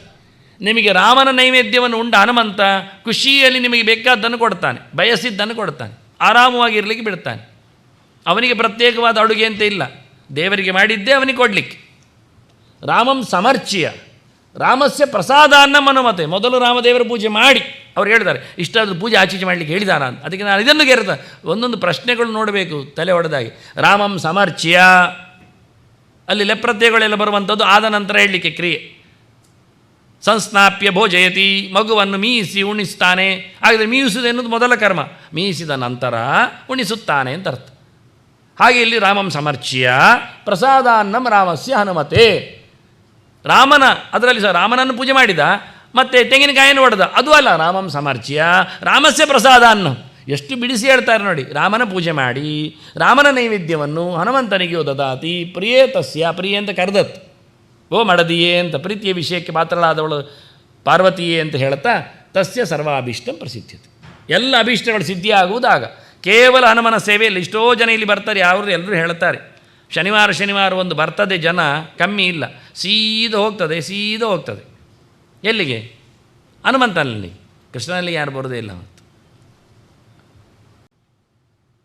ನಾನು ಹೇಳಬೇಕಾದ ವಿಷಯ ಇದು, ನೀವು ತಿದ್ದಿಕೊಳ್ಳಬೇಕಾದ ವಿಷಯ. ಇದರಿಂದ ಹನುಮಂತನಿಗೆ ಇಷ್ಟ ನೋಡಿ. ಯಾವಾಗ ಅಂತ ಹೇಳಿದ್ದು, ತತ್ಸರ್ವ ವಾಯುಪುತ್ರ ಅನ್ನದ ಪ್ರಹೃಷ್ಟ ವಾಯುತನಯ ವಾಂಛಿತಾರ್ಥಂ ಪ್ರಯಚ್ಛತಿ. ರಾಮದೇವರಿಗೆ ಪೂಜೆ ಮಾಡಿ ಬಂದರೆ ಅವನಿಗೆ ಇಷ್ಟ ಆಗ್ತದೆ. ಕೃಷ್ಣನನ್ನು ಕಂಡು ಬಂದಾಗ ಪ್ರಾಣನಿಗೆ ಇಷ್ಟ ಆಗ್ತದೆ ಹೊರತು ಇಲ್ಲಾದರೂ ಉಸಿರು ಮೇಲೆ ಕೆಳಗೆ ಮಾಡಿಯೇ ಮಾಡ್ತಾನೆ. ನೀವು ಎಷ್ಟೇ ಸೇವೆ ಕೊಡಿ, ಆಗುವುದೇ ಇಲ್ಲ. ಅದು ಸತ್ಯವೇ ವಿಷಯ ಅಲ್ಲ. ನನಗೆಲ್ಲ ಆಗಿದೆ ಅಂತ ಹೇಳುವವರು ಇರ್ಬೋದು, ಅದು ಸಮಸ್ಯೆ ಇಲ್ಲ ನಮಗೆ ವಿಷಯ. ಆದರೆ ರಿಯಲಿ ಆಗಿರತಕ್ಕ ತಾಂತ್ರಾಂಶ ಇಷ್ಟೇ. ಹೀಗೆ ಯಾವ ದೇವಾಲಯಗಳೆಲ್ಲ ತಿದ್ದಿಕೊಳ್ಳಬೇಕಾದ್ದು ಕ್ರಮವೇ. ಬೇರೆ ಗತಿ ಇಲ್ಲ. ನಾನು ಹೇಳಿದಲ್ಲ, ಒಂದು ಶಾಸ್ತ್ರ ಇನ್ನೊಂದು ಶಾಸ್ತ್ರಕ್ಕೆ ಹೊಡೆಯುವುದಾದದ್ದು ಶಾಸ್ತ್ರ ಅಲ್ಲ ಹೇಳಿದ್ದೆ ನಾನು. ಇದನ್ನು ಒಪ್ಪಿಕೊಂಡ್ರೆ ಅನುಕೂಲ ಆಗ್ತದೆ. ಶ್ರೀರಾಮಸ್ಯ ಪ್ರಸಾದೋ ಹಿ ಭುಂಕ್ತೆ ಶ್ರೀಮಾರುತಾತ್ಮಜಃ ಅತಃ ಕಪೀಶಪೂಜಾಯಾಂ ಹರೇಃ ಅರ್ಪಿತಂ ಅರ್ಪಯೇತ್. ಕಪೀಶಪೂಜಾಯಾಮ್ ಹನುಮನ ವಿಗ್ರಹ ಪೂಜೆ ಮಾಡುವಾಗ ಕರಾರುವಾಕ್ಕಾಗಿ ದೇವರಿಗೆ ಕೊಟ್ಟದ್ದನ್ನೇ ಕೊಡಬೇಕು. ದೊಡ್ಡ ಕೆಲಸ ಅವನದ್ದು, ಹನುಮಂತನದ್ದು. ಹಾರತೇನೆ, ಅವನ ವಿಶ್ವಾಸ ನೋಡಿ ಎಷ್ಟು ಚೆನ್ನಾಗಿದೆ ಅಂತ. ಆ ಗೆರೆ ಅಧ್ಯಾತ್ಮ ರಾಮಾಯಣದಲ್ಲಿ ಅವನ ಅಂತರಂಗದ ಮಾತುಗಳು. ಕೃತಾರ್ಥೋಹಂ ಕೃತಾರ್ಥೋಹಂ ಅಕ್ರೂರನ್ನು ಹೇಳಿದ್ದ. ಉದ್ಧವನ ಹತ್ರ ಹೇಳ್ತಾನೆ, ಕಂಸ ನನ್ನನ್ನು ಕರೆದು ಕೃಷ್ಣನಲ್ಲಿಗೆ ಹೋಗ್ಲಿಕ್ಕೆ ಹೇಳಿದ್ದಾನೆ, ಖುಷಿಯಾಗಿದೆ ಅಂದಾನೆ. ಎಂಥದ ಕರ್ಕೊಂಡು ಬಂದು ಇಲ್ಲಿ ತುಳಿಸ್ತಾನೆ ಆನೆಯಿಂದ. ಅದು ಕೃಷ್ಣ ಮೇಲೆ ಬರ್ತಾನೆ, ನನಗೆ ಗೊತ್ತು, ಅದು ವಿಷಯವೇ ಅಲ್ಲ. ಹೋಗ್ಲಿಕ್ಕೆ ಸಿಕ್ಕಿತಲ್ಲ. ಹೊರಡುವ ಮುಂಚೆ ಅವನಿಗೊಂದು ಸ್ವಪ್ನಗಳು ಅಕ್ರೂರನಿಗೆ, ಅದನ್ನು ಉದ್ಧವನಿಗೆ ಹೇಳುವ ಕತೆ. ಅವನು ಹೊರಡುವಾಗ ಅವನಿಗೆ ಆದ ಶುಭ ದರ್ಶನಗಳು, ಹೋದಾಗಲೂ ಕೃಷ್ಣನ ಹೆಜ್ಜೆ ನೋಡಿ ಅವನು ಉರುಳಾಡಿದ ಕತೆ. ಹಾಗೆ ಹನುಮಂತ ಹೇಳ್ತಾನೆ, ನಾನು ನಿಜವಾಗಿಯೂ ಧನ್ಯ, ನಾನು ಧನ್ಯ. ಪುನಃ ಪಶ್ಯಾಮಿ ರಾಘವಂ. ಈಗ ಹೋಗ್ತೇನೆ, ಮತ್ತೆ ಬಂದು ನೋಡ್ತೇನೆ ರಾಮನ. ಕಾನ್ಫಿಡೆನ್ಷಿಯಲಿ ಅವನತ್ತು. ಪ್ರಾಣಪ್ರಯಾಣ ಸಮಯೇ ಯಸ್ಯ ನಾಮ ಸಕೃಸ್ಮರನ್ ನರಹ ತೀರ್ತ್ವಾ ಭವಾಂಬೋಧಿಂ ಅಪಾರಂ ಯಾತಿ ತತ್ಪದಂ. ಒಂದು ಮಾತು ನನಗೆ ಭರವಸೆಯಲ್ಲಿ ಉಂಟು. ಏನು ಕೇಳಿದರೆ, ಸಾಯಲು ಹೊರಟವ ನಾರಾಯಣ ಅಂತ ಕರೆದರೆ ಖಂಡಿತವಾಗಿ ಅವನು ಪಾರಾಗ್ತಾನೆ, ಮೇಲೆ ಬೀಳ್ತಾನೆ, ಸದ್ಗತಿಯನ್ನು ಪಡಿತಾನೆ. ಹಾಗಿರುವಾಗ ನಾನು ಯಾಕೆ? ಸಂಸಾರ ಸಮುದ್ರವನ್ನೇ ದಾಟುವವರಿರುವಾಗ ಇದು ಎಂಥ ಕರ್ಮ ಮಾರ್ಯಾರೆ ನೀನಿನ ರಾಶಿ ಅನ್ನುವುದು. ಇದನ್ನು ನಾನು ಹಾರುವುದಿಲ್ವ? ವಿಷಯವೇ ಅಲ್ಲ. ಯಾಕೆ ಅಂದರೆ ನನ್ನ ಕೈಯಲ್ಲಿ ರಾಮನ ಉಂಗುರ ಇದೆ. ಅವ ಹೇಳ್ತಾನೆ, ಕಿಂಪುನಸ್ತಸ್ಯ ದೂತೋಹಂ ತದಂಗಾಂಗುಲಿ ಮುದ್ರಿಕಃ ತಮೇವ ಹೃದಯೇಧ್ಯಾತ್ವ ಲಂಘೆಯಾಮಿ ಅಲ್ಪವಾರಿಧಿ. ನೋಡಿ ಅವನು ಹೇಳಿಕೊಡುವ ರೀತಿ, ಹೃದಯದಲ್ಲಿ ನಾನು ಹೊತ್ತುಕೊಂಡು ದೇವರನ್ನು ಹಾರುತ್ತೇನೆ. ಇನ್ನೇನಾಗಲಿ? ಕಪಿಮುಷ್ಟಿ ಅಂದರೆ ಅದು ಅರ್ಥ. ಕೆಲವು ಹೇಳ್ತಾರೆ ಕಪಿಮುಷ್ಟಿಯಿಂದ ತಮಾಷೆ ಮಾಡ್ತಾರೆ, ಮತ್ತು ಅದಕ್ಕೆ ಬಿಡಿಸಲಿಕ್ಕೆ ಬರುವುದಿಲ್ಲ. ಬೊಂಡದೊಳಗೆ ಕೈ ಹಾಕಿ ಅದು ಅಲ್ಲಿನ ಬಾವಿಯನ್ನು ಎತ್ತಿದನಂತ ಹೊರಗೆ ಹಾಕಲಿಕ್ಕೆ ಆಗದೆ ಒದ್ದಾಡ್ತದೆ ಅಂತ. ಹನುಮಂತ ಹಾರುವಾಗ ಬೇಕಾದಷ್ಟು ಹೆಚ್ಚು ಕಡಿಮೆಗಳು ಬಂದವು, ಆದರೂ ಕೈಯಲ್ಲಿನ ಉಂಗುರ ಬೀಳಿಸಲಿಲ್ಲ. ನಾವಾದರೆ ಸಿಕ್ಕಿಸಿಕೊಂಡು ಹೋಗ್ತಿದ್ದೇವೆ ಯಾವ ಬೆರಳಿಗೆ ಆಗ್ತದೆ ಅಂತ. ಯಾವುದಕ್ಕೂ ಆಗದಿದ್ದರೂ ಹನುಮಂತ ಗ್ಯಾರಂಟಿ ಬಾಲಕ್ಕಾದರೂ ಸಿಕ್ಕಿಸ್ಬೋದು. ಯಾವುದೋ ಒಂದು ಕಡೆಯಲ್ಲಿ ಥ್ರೆಡ್ಡಿಂಗ್ ಸಮ ಆಗ್ತದೆ. ಅದು ಹಾಗೆ ಮಾಡಲಿಲ್ಲ. ರಾಮನ ಪ್ರಸಾದ ಅದು, ಸೀತೆಗೆ ಕೊಡಬೇಕು. ನಾನು ಅದನ್ನು ಬಹಳಷ್ಟು ಆತ್ಮೀಯವಾಗಿ ಹೊತ್ಕೊಂಡು ಹೋಗಬೇಕು. ಆದ್ದರಿಂದ ಮುಷ್ಟಿ ಮಾಡಿದವ ಬಿಡಲೇ ಇಲ್ಲ. ಕೊನೆಗೆ ಸೀತೆಗೆ ಕೊಟ್ಟ, ಸಮಾಧಾನ ಆಯಿತು. ಅಲ್ಲಿಗೆ ಮುಷ್ಟಿ ಮುಗಿಲಿಲ್ಲ. ಹೇಗೆ? ಸೀತೆ ಕೊಟ್ಟಲು, ಚೂಡಾಮಣಿ ಹಿಡ್ಕೊಂಡ, ಮತ್ತು ಅದೇ ಇದು ಮತ್ತೆ ರಾಮನಿಗೆ ಕೊಡಬೇಕು. ಅದನ್ನು ಅಷ್ಟು ಜನರನ್ನು ಕೊಂದು ಹೊಡೆದು ಬಿಸಾಡಿದ್ದಾನೆ, ಆದರೂ ಕೈಯಲ್ಲಿ ಮಾತ್ರ ಹಾಗೆ ಚೂಡಾಮಣಿ ಇಟ್ಕೊಂಡಿದ್ದಾನೆ. ಇದು ಅವನ ಸಾಮರ್ಥ್ಯ. ಇದು ಕಪಿಮುಷ್ಟಿ ಅಂದರೆ ಹಾಗೆ. ದೇವರ ಸೇವೆಗೋಸ್ಕರ ಒಂದೊಮ್ಮೆ ನೀನು ಬದ್ಧನಾದರೆ ಎಂಥ ಸನ್ನಿವೇಶಕ್ಕೂ ಕೈ ಚೆಲ್ಲಬೇಡ. ಅದನ್ನು ಹೇಳಿಕೊಂಡ ರೀತಿಯವ. ದೇವರ ನಾಮವೇ ಉದ್ಧಾರ ಮಾಡುವಾಗ ಅವನ ಉಂಗುರ ನನ್ನ ಕೈಯಲ್ಲಿದ್ದಾಗ, ನಾಮಾಂಗುಲಿಕ ಹೆಸರು ಕೆತ್ತಿದ ಉಂಗುರದು, ನಾನು ಯಾಕೆ ಬಿದ್ದೋಗ್ತೇನೆ ನೀರಿನ ನಡುವೆ? ನಾನು ಯಾಕೆ ಸಮುದ್ರವನ್ನು ಹಾರದೇ ಇರ್ತೇನೆ? ಖಂಡಿತ ಹಾರುತ್ತೇನೆ ಅಂತ ಹಾರಿಬಿಟ್ಟಿದ್ದಾನೆ. ಹಾರಿದ್ದಾನೆ. ಅವನು ಯೋಚನೆ ಮಾಡಿಕೊಂಡ ಹಾರುವಾಗ ಏನು ಮಾಡಲಿ ಅಂತ. 3 ಪ್ರಕಾರದಲ್ಲಿ ಯೋಚನೆ ಮಾಡಿದ್ದಾನೆ. ಅವನ ಒಳ ಗುದಿಯಲ್ಲಿ ಏನೆಲ್ಲ ಮಾತುಗಳು ಓಡಾಡ್ತವೆ ಎನ್ನುವುದನ್ನು ಬೇರೆ ಕಡೆಯನ್ನು ನೋಡಲಿಕ್ಕೆ ಬರ್ತದೆ. ಲಂಘಯಿತ್ವ ಜಲನಿಧಿಂ ಕೃತ್ವ ಲಂಕಾಂಚ ಭಸ್ಮಸಾತ್ ರಾವಣಂ ಸಕುಲಂ ಹತ್ವ ಆನೇಷ್ಯೆ ಜನಕ ನಂದಿನಿ. ಹಾರುವುದೇ. ಆನಂತರ ಲಂಕೆಯನ್ನು ಮುಗಿಸುವುದು. ನೋಡಿ, ಇಲ್ಲೇ ಲೆಕ್ಕಾಚಾರ ಹಾಕಿದ್ದಾನೆ. ಲಂಕೆಯನ್ನು ಭಸ್ಮ ಮಾಡುವುದು ಅಂತ, ಬೆಂಕಿಯಾಗಿ ಸುಡುವುದು, ಮತ್ತು ರಾವಣನನ್ನು ಮುಗಿಸುವುದು. ಅನಂತರ ಸೀತೆಯನ್ನು ತಂದುಬಿಡುತ್ತೆ. ಕೆಲಸ ಆಯ್ತಲ್ಲಿ. ಸ್ವಲ್ಪ ಜಾಸ್ತಿ ಆಯಿತಾ? ಸರಿ, ಚೂರು ಕಂಟಿನ್ಯೂ ಮಾಡುವ ಅಂತ. ಯದ್ವಾ ಬದ್ವಾಗಲೇ ರಜ್ವಾ ರಾವಣಂ ವಾಮ ಪಾಣಿನ ಲಂಕಾಂ ಸಪರ್ವತಾಂ ಧೃತ್ವ ರಾಮಸ್ಯಾಗ್ರೆ ಕ್ಷಿಪಾಮಿ. ಇಲ್ಲ, ಲಂಕೆಯನ್ನೇ ತಂದು ಹಾಕಿಲ್ಲ ರಾಮನ ಬುಡಕ್ಕೆ. ಬಿಡ್ತಾನವ, ಅವನನ್ನು ಎಡ ಕೈಯಲ್ಲಿ ಕಟ್ಟಿ ಹಾಕುವುದು. ಅವನನ್ನು ಕಟ್ಟಿ ಹಾಕಿ ಎಳೆದು ತಂದು ಜೀವಂತ ಇರಲಿ, ಲಂಕೆಯನ್ನು ಪರ್ವತ ಸಮೇತ ಗುಡ್ಡೆ ಸಮೇತ ತಂದು ಹಾಕುವುದು. ಅವನಿಗೆ ಅದು ಕಮ್ಮಿ ಅಲ್ಲ, ಲಂಕೆ ಅಲ್ಲಿಯೇ ಉಂಟು. ಇದೆಂಥದ್ದು? ಗಂಧಮಾದನಕ್ಕೆ ಹೋಗಿದ್ದಾನೆ. ಪ್ರಾಕ್ಪಂಚ ಷತ್ಸಹಸ್ರೇರ್ ವ್ಯವಹಿತ ಮಮಿತಂ ಯೋಜನೆ ಪರ್ವತಂತ್ವಂ. ಯಾವತ್ ಸಂಜೀವನಾದ್ಯೌಷಧ ನಿಧಿ ಮಧಿಕ ಪ್ರಾಣಲಂಕಾಮನೈಷಿ 50,000 ಯೋಜನದ್ದು ತಂದಿದ್ದಾನೆ. ಅಲ್ಲಿಂದ ಇಲ್ಲಿ ತಂದವನಿಗೆ ಇದೊಂದು ದೊಡ್ಡ ಸಂಗತಿ. ಇಲ್ಲಿಂದ ಅಲ್ಲಿ ಹಾಕೋದು ಸುಲಭ, ದಂಡಕಾರಣ್ಯದಲ್ಲಿ ಅಥವಾ ಇಲ್ಲಿ ಸೇತುವಕ್ಕದಲ್ಲಿ ರಾಮನಿಗೆ ಹಾಕೋದು. ಅದೆಂತ ಮಾಡು ಯೋಚನೆ ಮಾಡಿದೆ, ಬೇಡ, ಜಾಸ್ತಿ ಆಯಿತು. ಯಾಕೆ ಲಂಕೆ ಇದ್ದಲ್ಲೇ ಇರಲಿ. ಯದ್ವಾ ದೃಷ್ಟ್ವೈವ ಯಾಸ್ಯಾಮಿ ಜಾನಕಿಂ ಶುಭಲಕ್ಷಣ. ಸೀತೆಯನ್ನು ಕಂಡೇ ಬರ್ತೇನೆ ಸಾಕು, ಎಲ್ಲಿದ್ದಾಳೆ ನೋಡಿ ಬರೋದು. ಮತ್ತೆ ಬೇಕಾದರೆ ಸೆಕೆಂಡ್ ಟ್ರಿಪ್ಪಲ್ಲಿ ಪರ್ವತ ಸಮೇತ ತರೋದು, ಇಲ್ಲಾದರೆ ಲಂಕೆ ಮುಗಿಸಿಯೇ ಬರೋದು. ನೋಡು ಯಾವುದಾಗ್ಬೋದು ಅಂತ. ಈಗ ಸದ್ಯಕ್ಕೆ ನೋಡಿ ಎಷ್ಟು ಚಾಯ್ಸ್ ಅವನಲ್ಲಿ. ಹಾರುವಾಗ ಕೆಳಗೆ ಏನುಂಟು, ಯಾರೆಲ್ಲ ಬರ್ತಾರೆ ಎಲ್ಲ ನೋಡಲಿಲ್ಲ, ಅದೆಲ್ಲ ಕೆಕ್ಕೆ ಇಲ್ಲತ್ತು, ಅದು ಕಾಲಡಿಯ ಕಸ. ಮೇಲಿನ ಯೋಚನೆ ಅಂದರೆ ಬೇರೆ ಬೇರೆ ಪ್ರಕಾರಗಳಲ್ಲಿ ಹನುಮಂತನನ್ನು ಕಾಣುವ ಅಂತ, ಎಲ್ಲರೂ ಕಾಣುವಂತೆ ಬೇಡ ಅಂತ ಹೊಸ ರೀತಿಯಲ್ಲೆಲ್ಲ ಹುಡುಕಿದ್ದೇನೆ. ಅಮ್ಮನ ಹತ್ರ ಹೇಳ್ತಾನೆ, ಬಂದು ಕೊಟ್ಟಾಗಿದೆ, ಮಾತು ಮುಗಿಸಿ ಆಗಿದೆ. ಈ ಅಂಥ ಕಥೆಯೇ ಇಲ್ಲ, ಸುಲಭ ಕೆಲಸ ಅಂತಾನೆ. ಎಂಥ ಕೆಲಸ ಸುಲಭ ಆಗಿದೆ? ಬ್ರಹ್ಮವಿವರ್ತದಲ್ಲಿ ಹೇಳ್ತಾರೆ, ಮರ್ಕಟಿ ಡಿಂಬತುಲ್ಯಾಂಚ ಲಂಕಾಂ ಪಶ್ಯಾಮಿ ಸುವ್ರಥೆ. ನನಗೆ ಎಂಥದ್ದು ಕಾಣುವುದಿಲ್ಲ, ಇದೊಂದು ಕೋಳಿ ಮೊಟ್ಟೆ ಆಗಿ ಮತ್ತೆಂಥದ್ದು ಕರ್ಮ. ಮರ್ಕಟಿ ಅಂದರೆ ಇವಳು ಚೇಳ್ನ ಕಥೆಯಲ್ಲ, ಅದಕ್ಕಿಂತ ಬಹಳ ಕಡಿಮೆ ಇದ್ದದ್ದು, ಏನು ದೊಡ್ಡ ಸಂಗತಿ ಅಲ್ಲ ನನಗೆ. ಇಷ್ಟು ಸಣ್ಣ ಪ್ರದೇಶ, ಮೂತ್ರದಲ್ಲಿ ಅಂತ ಸಮುದ್ರ ಅಂಚ, ಅದೆಂದು ಉಪ್ಪುಂಟು ಹೇಳ್ತಾರೆ, ಸರಿ, ಅದೊಂದು ಮೂತ್ರ ಮಾಡಿದ ಹಾಗೆ, ದೊಡ್ಡ ಸಂಗತಿ ಅಲ್ಲ. ಮತ್ತು ಶರಾಮಿತಿ ಭೂತಲಂ, ಈ ನೆಲವು ದೊಡ್ಡ ಸಂಗತಿ ಅಲ್ಲ, ಒಂದು ತಟ್ಟೆ ಹಾಗೆ ಉಂಟು. ಪಿಪೀಲಿಕಾ ಸಂಗಮಿವ ಸಸೈನ್ಯಂ, ರಾಕ್ಷಸರು ಎಂಥದ್ದು ಇರುವೆಗಳಾಗಿ ಅಪ್ಪಚ್ಚಿ ಆದರೆ ಸತ್ಯ ಹೋಗ್ತದೆ, ಎಂಥದ್ದು ಇಲ್ಲ. ಖಂಡಿತವಾಗಿಯೂ ನಾನು ರಾವಣನನ್ನು ಸಮೇತ ಅದೊಂದು ದೊಡ್ಡ ಇರುವೆ ಹೇಳ್ತೇನೆ. ಮತ್ತೆಂಥದ್ದು ವಿಚಿತ್ರ ಇರುವೆ, 10 ತಲೆ ಇತ್ತು, 20 ಕೈ ಇತ್ತು, ವಿಚಿತ್ರ ಕೀಟ, ಮತ್ತೆಂಥದ್ದಿಲ್ಲ. ಅಷ್ಟು ಆಶ್ವಾಸನೆ ಕೊಡುವ ರೀತಿ. ಮೊದಲೇ ಹೇಳಿದ್ದ ಸೀತೆ ಹೇಳುವಾಗ, ಎಂಥದ್ದು ಆಗ್ತದ ಮಂಗಗಳಿಗೆಲ್ಲ ಬರಲಿಕ್ಕೆ, ಎಂತಮ್ಮ ನಾನೇ ಪರ್ಕಟ್ ಮಂಗ ಇಲ್ಲಿ ಬಂದಿದ್ದೆ, ನೀನು ಉಳಿದವರ ಕಥೆ ಮತ್ತೆ ಪ್ರತ್ಯವರ ಕಚ್ಚಿನ ನಾಸ್ತಿ ಸುಗ್ರೀವ ಸನ್ನಿಧು. ಸುಗ್ರೀವನ ಪಾಳೆಯದಲ್ಲಿ ನನ್ನಷ್ಟು ಪರ್ಪೋಷಿ ಮಂಗ ಯಾವುದಿಲ್ಲ, ಮತ್ತು ಉಳಿದವು ಭಾರಿ ಜೋರಿದ್ದಾರೆ. ಅವಳಿಗೆ ವಿಶ್ವಾಸ ಮೂಡಿಸುವ ಕ್ರಮ, ಅದಕ್ಕೆ ಇನ್ನೊಂದು ರೀತಿಯ ವಿಶ್ವಾಸ ಮೂಡಿಸುವ ಕ್ರಮ ಹೇಳಿದ್ದು ನಾನು. ಇದು ಸಹಜ, ಅದು ಸುಳ್ಳು, ಅದು ಹೇಳಿದ್ದು ಸತ್ಯ. ಮಂಗನೇ ದೊಡ್ಡವ, ಹನುಮಂತನೇ ಜೋರು, ಉಳಿದವರೆಲ್ಲ ಹಾರುವಾಗ ಹೇಳಿದರು ನಾವು ಹಾರುವುದು ಸ್ವಲ್ಪ ಕಮ್ಮಿ ಉಂಟು ಮತ್ತು ನೀರಿಗೆ ಬೀಳ್ತೇವೆ ಅಂತ. ಜಾಂಬು ಅಂತ ಹೇಳಿದ, ನಾನು ಗ್ಯಾರಂಟಿ ಹಾರುತ್ತಿದ್ದೆ, ಆದರೆ ಈಗ ಸ್ವಲ್ಪ ಕಮ್ಮಿ ಆಗಿದೆ. ಯಾಕೆಂದರೆ ನಾನು ವಾಮನ, ಅವನು 3 ಅಡಿ ಇಡೀ ದೇಶವನ್ನು ಕಬಳಿಸಿದಾಗ ಇಡೀ ಜಗತ್ತಿಗೆ ಅದನ್ನು ವಿಷಯ ತಿಳಿಸಬೇಕಂತ ಹಾರಿ ಹೋದಾಗ ನನ್ನ ಕಾಲು ಗಂಟು ಸುಮ್ಮನೆ ಹಾರುವಾಗ ಮೇರು ಪರ್ವತಕ್ಕೆ ಗುದ್ದಿದೆ, ಸ್ವಲ್ಪ ಡ್ಯಾಮೇಜ್, ಅದರಿಂದ ಹಾರುವಾಗ ಚೂರು ಕಮ್ಮಿ ಹಾರ್ತೇನೆ ಅಂದ. ಇಲ್ಲಾದರೂ ಒಳ್ಳೆಯದು ಅಂದದ್ದು ಹೇಳ್ತಾನೆ, ನಾನು ರೆಡಿ ಹಾರಲಿಕ್ಕೆ, ಆದರೆ ಮತ್ತೆಂತ ಮಾಡೋದು ನನಗೆ ಗೊತ್ತಿಲ್ಲ. ಹಾರಿದ ನಂತರ ಒಮ್ಮೆ ಕೂತು ಬಿಡೋದು ಆಗ್ತದೆ, ಮತ್ತೆಂತ ಇಲ್ಲ. ನಿನಗೆ ಹಾರಿದ ನಂತರ ಏನು ಮಾಡೋದು ಗೊತ್ತು, ನೀನು ಹೋಗೋದು ಅಂದರೆ ಇದ್ದದರಲ್ಲಿ ಎಲ್ಲ ಗೊತ್ತಿರೋದು ಇವನಿಗೆ, ಆದರೆ ಇವು ಹೇಳೋದು ಸೀತೆ ಹತ್ರ ಅದು ಕಮ್ಮಿ ಅಂತ.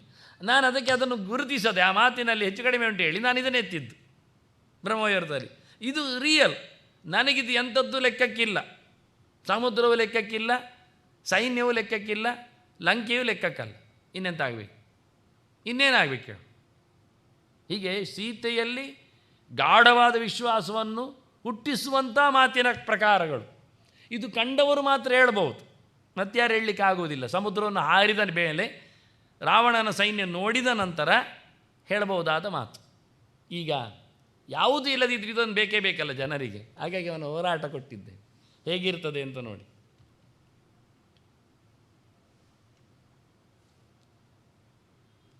ವಿಚಿತ್ರ ಅನ್ನಿಸ್ತದ. ಕುಂಫು ಮಾಸ್ಟರ್ಗಳೆಲ್ಲ ಇವತ್ತು ಕಂಪ್ಯೂಟರೈಸ್ಡ್ ಕ್ರಮ ಇದ್ದರೆ ಈಗೆಲ್ಲ ಆಗ್ತದೆ ಎಂದು ಯೋಚನೆ ಮಾಡ್ತೀರಾ? ಸತ್ಯಕ್ಕೂ ಅಲ್ಲಲ್ವ?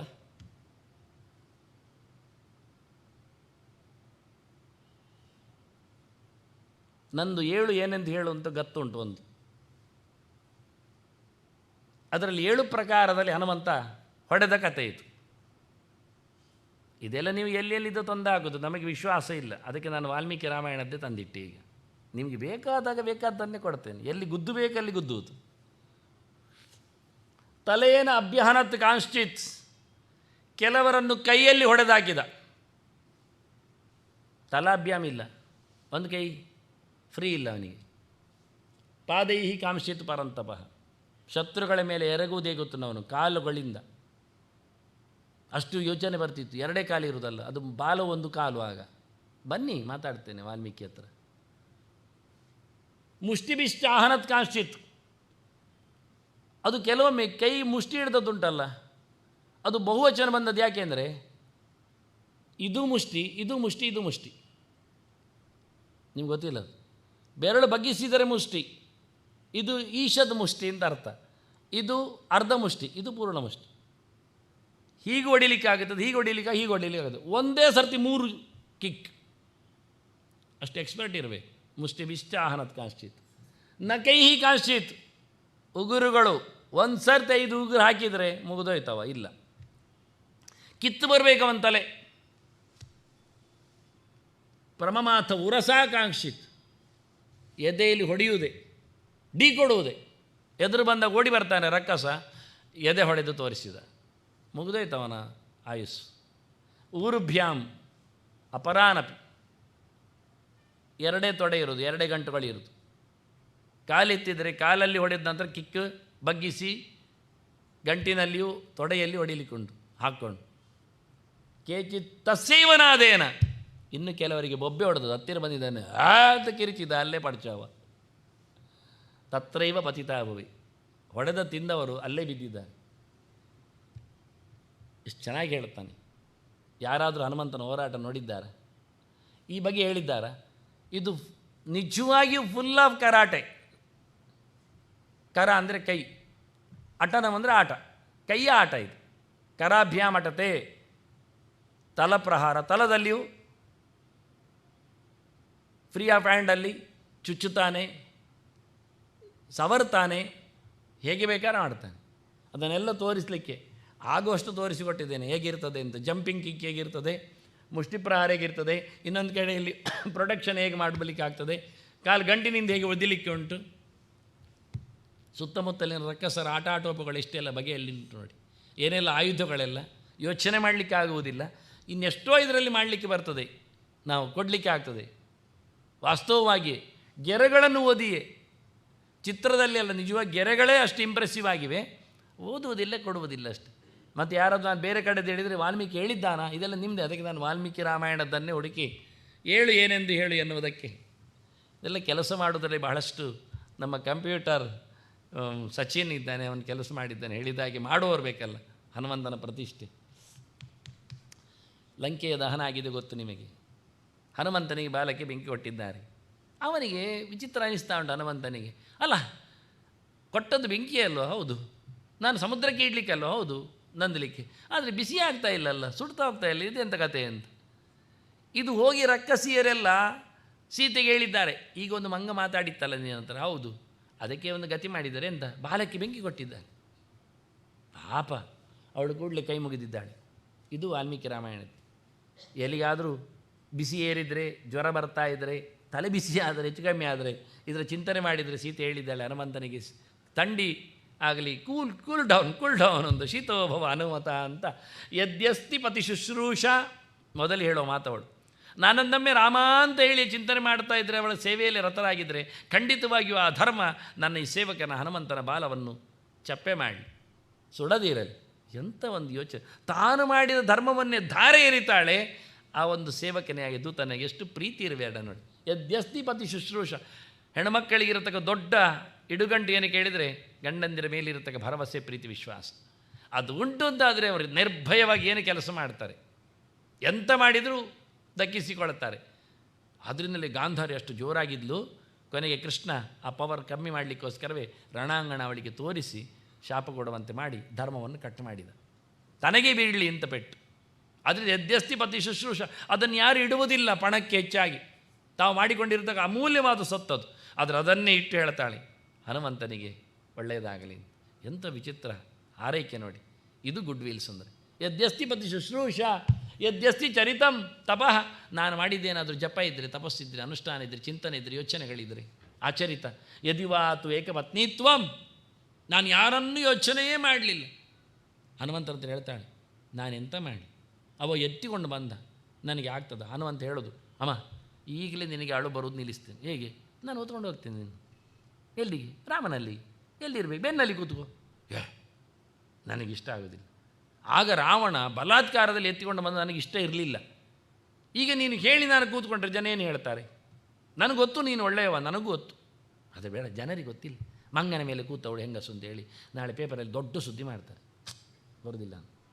ಬರೋದಿಲ್ಲ ಅಲ್ಲ.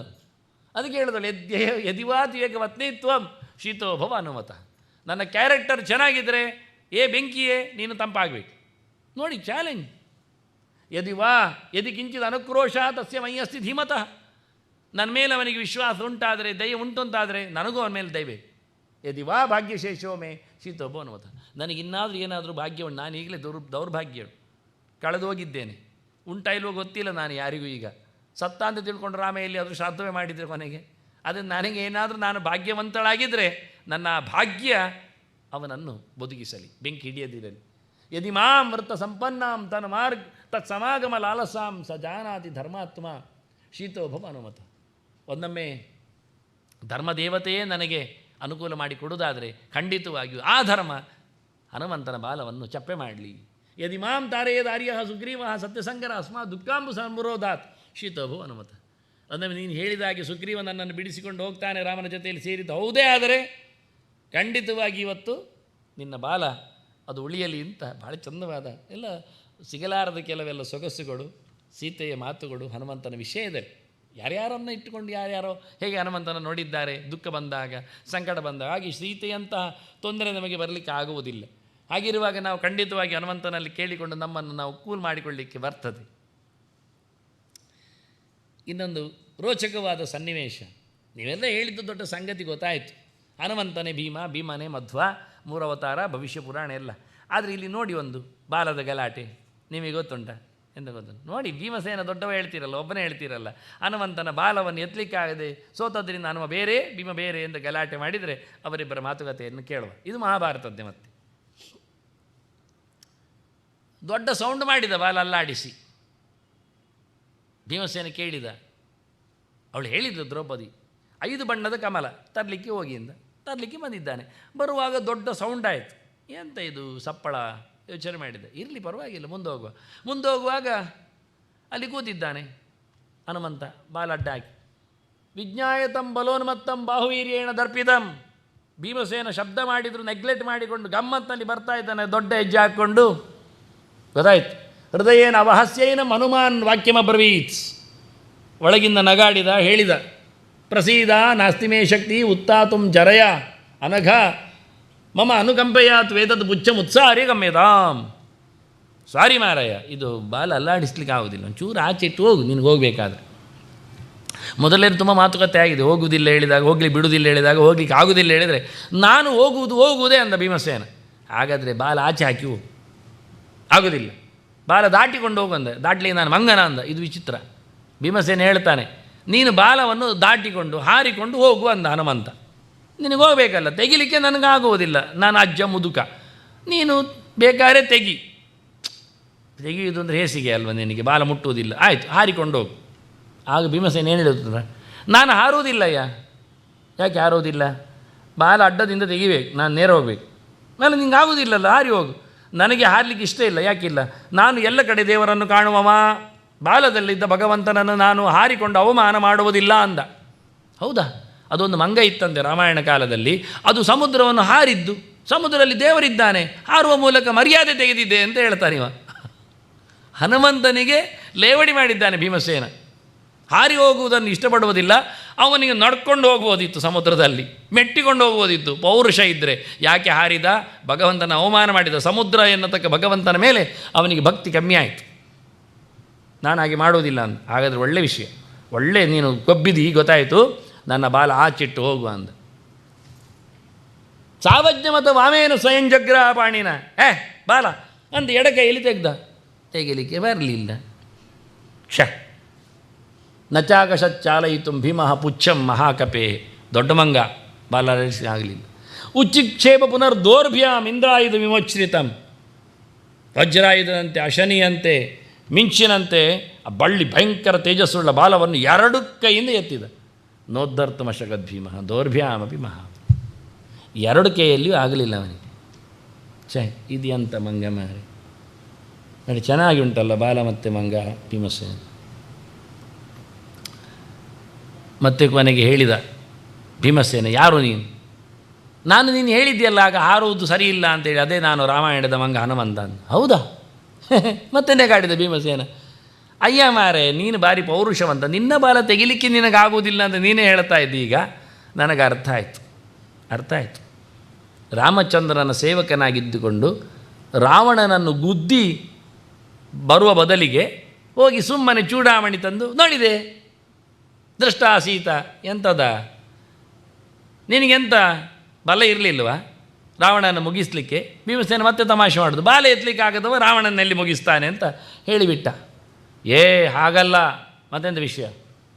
ಭೀಮಸೇನ ನ ಪರ್ಯಾಪ್ತ ಮಮಾಸೌ ರಾಕ್ಷಸಾಧಮಃ ಮಯಾತು ನಿಹತೆ ತಸ್ಮಿನ್ ರಾವಣೇ ಲೋಕಕಂಟಕೆ ಕೀರ್ತಿರ್ನಶ್ಯೇದ ರಾಘವಸ್ಯ ತಥೇತದುಪೇಕ್ಷಿತ ನರಾವಣ ಸಹಸ್ರಮೇ ಯುದ್ಧೇ ಪ್ರತಿಫಲಂಭವೇತ್. ನನಗೆ 1000 ರಾವಣ ಒಟ್ಟು ಬಂದರೂ ಪೆಟ್ಟು ಕೊಡಲಿಕ್ಕೆ ಆಗೋದಿಲ್ಲ ಅಂತಲ್ಲ, ಮುಗಿಸ್ತೇನೆ. ಆದರೆ ಏನಾಗ್ತದೆ ಅಂದರೆ ಈ ಪೇಪರ್ನವರು ಸುದ್ದಿ ಉಂಟಲ್ಲ ಭಯಂಕರ ಜೋರು. ಮಂಗನಿಂದ ಸೀತೆ ಸಿಕ್ಕಿದಳು ರಾಮನಿಗೆ ಅಂತ ಬರೆದು ಬಿಡ್ತಾಳೆ. ದೊಡ್ಡದು ಮಾಡಿ ಕೆಂಪಕ್ಷರದಲ್ಲಿ ಮಂಗನಿಂದ ಬರೀತಾರೆ. ಮಂಗನಿಂದ ಮದುವೆ, ಸೀತೆಯ ಪ್ರಾಪ್ತಿ, ಶ್ರೀರಾಮಚಂದ್ರನಿಗೆ ಅಯೋಧ್ಯೆ ಅರಸನಿಗೆ ಮರ್ಯಾದೆ ಪೂರ ತೆಗಿತಾರೆ. ಕೀರ್ತಿರ್ನಶ್ಯೇದ ರಾಘವಸ್ಯ, ನಾಳೆ ಒಂದೊಮ್ಮೆ ನಾನು ರಾವಣನನ್ನು ಕೊಂದು ಸೀತೆಯನ್ನು ತಂದರೆ ನಾಳೆ ಸುದ್ದಿ ಮಾಡ್ತಾರೆ, ಅಯೋಧ್ಯೆಯ ಅರಸನಿಗೆ ಹೆಂಡತಿ ಪ್ರಾಪ್ತಿಯಾದದ್ದು ಒಬ್ಬ ಎಕ್ಕಶ್ಚಿತ್ ಕಾಡಿನ ಮೃಗದಿಂದ, ಮಂಗನಿಂದ ಅಂತ. ನನ್ನ ಪ್ರಭುವಿನ ಮರ್ಯಾದೆಯನ್ನು ನಾನು ಉಳಿಸಬೇಕಾದ ನನ್ನ ಕರ್ತವ್ಯ.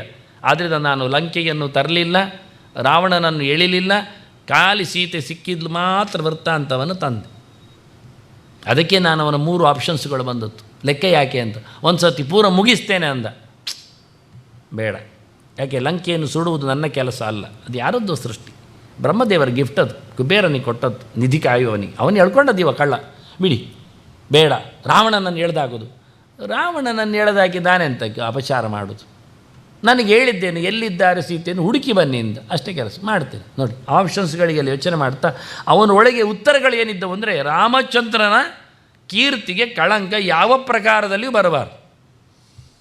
ಭೀಮಸೇನ ಅಂತ ಹೇಳ್ತಾರೆ, ನನಗೆ ಹೊಡಿಲಿಕ್ಕೆ ಆಗಲಿಲ್ಲ ಅಂತಲ್ಲ, ನಾನು ಸುಮ್ಮನೆ ಇರಲಿ ಅಂತ ಹೇಳಿ ಬಂದದ್ದು. ಅವ ರಾಕ್ಷಸ ಅಧಮ, ಅದು ಕೀಟ, 20 ಕೈದ್ದು 10 ತಲೆದ್ದು ಎಂಥ ಕರ್ಮ.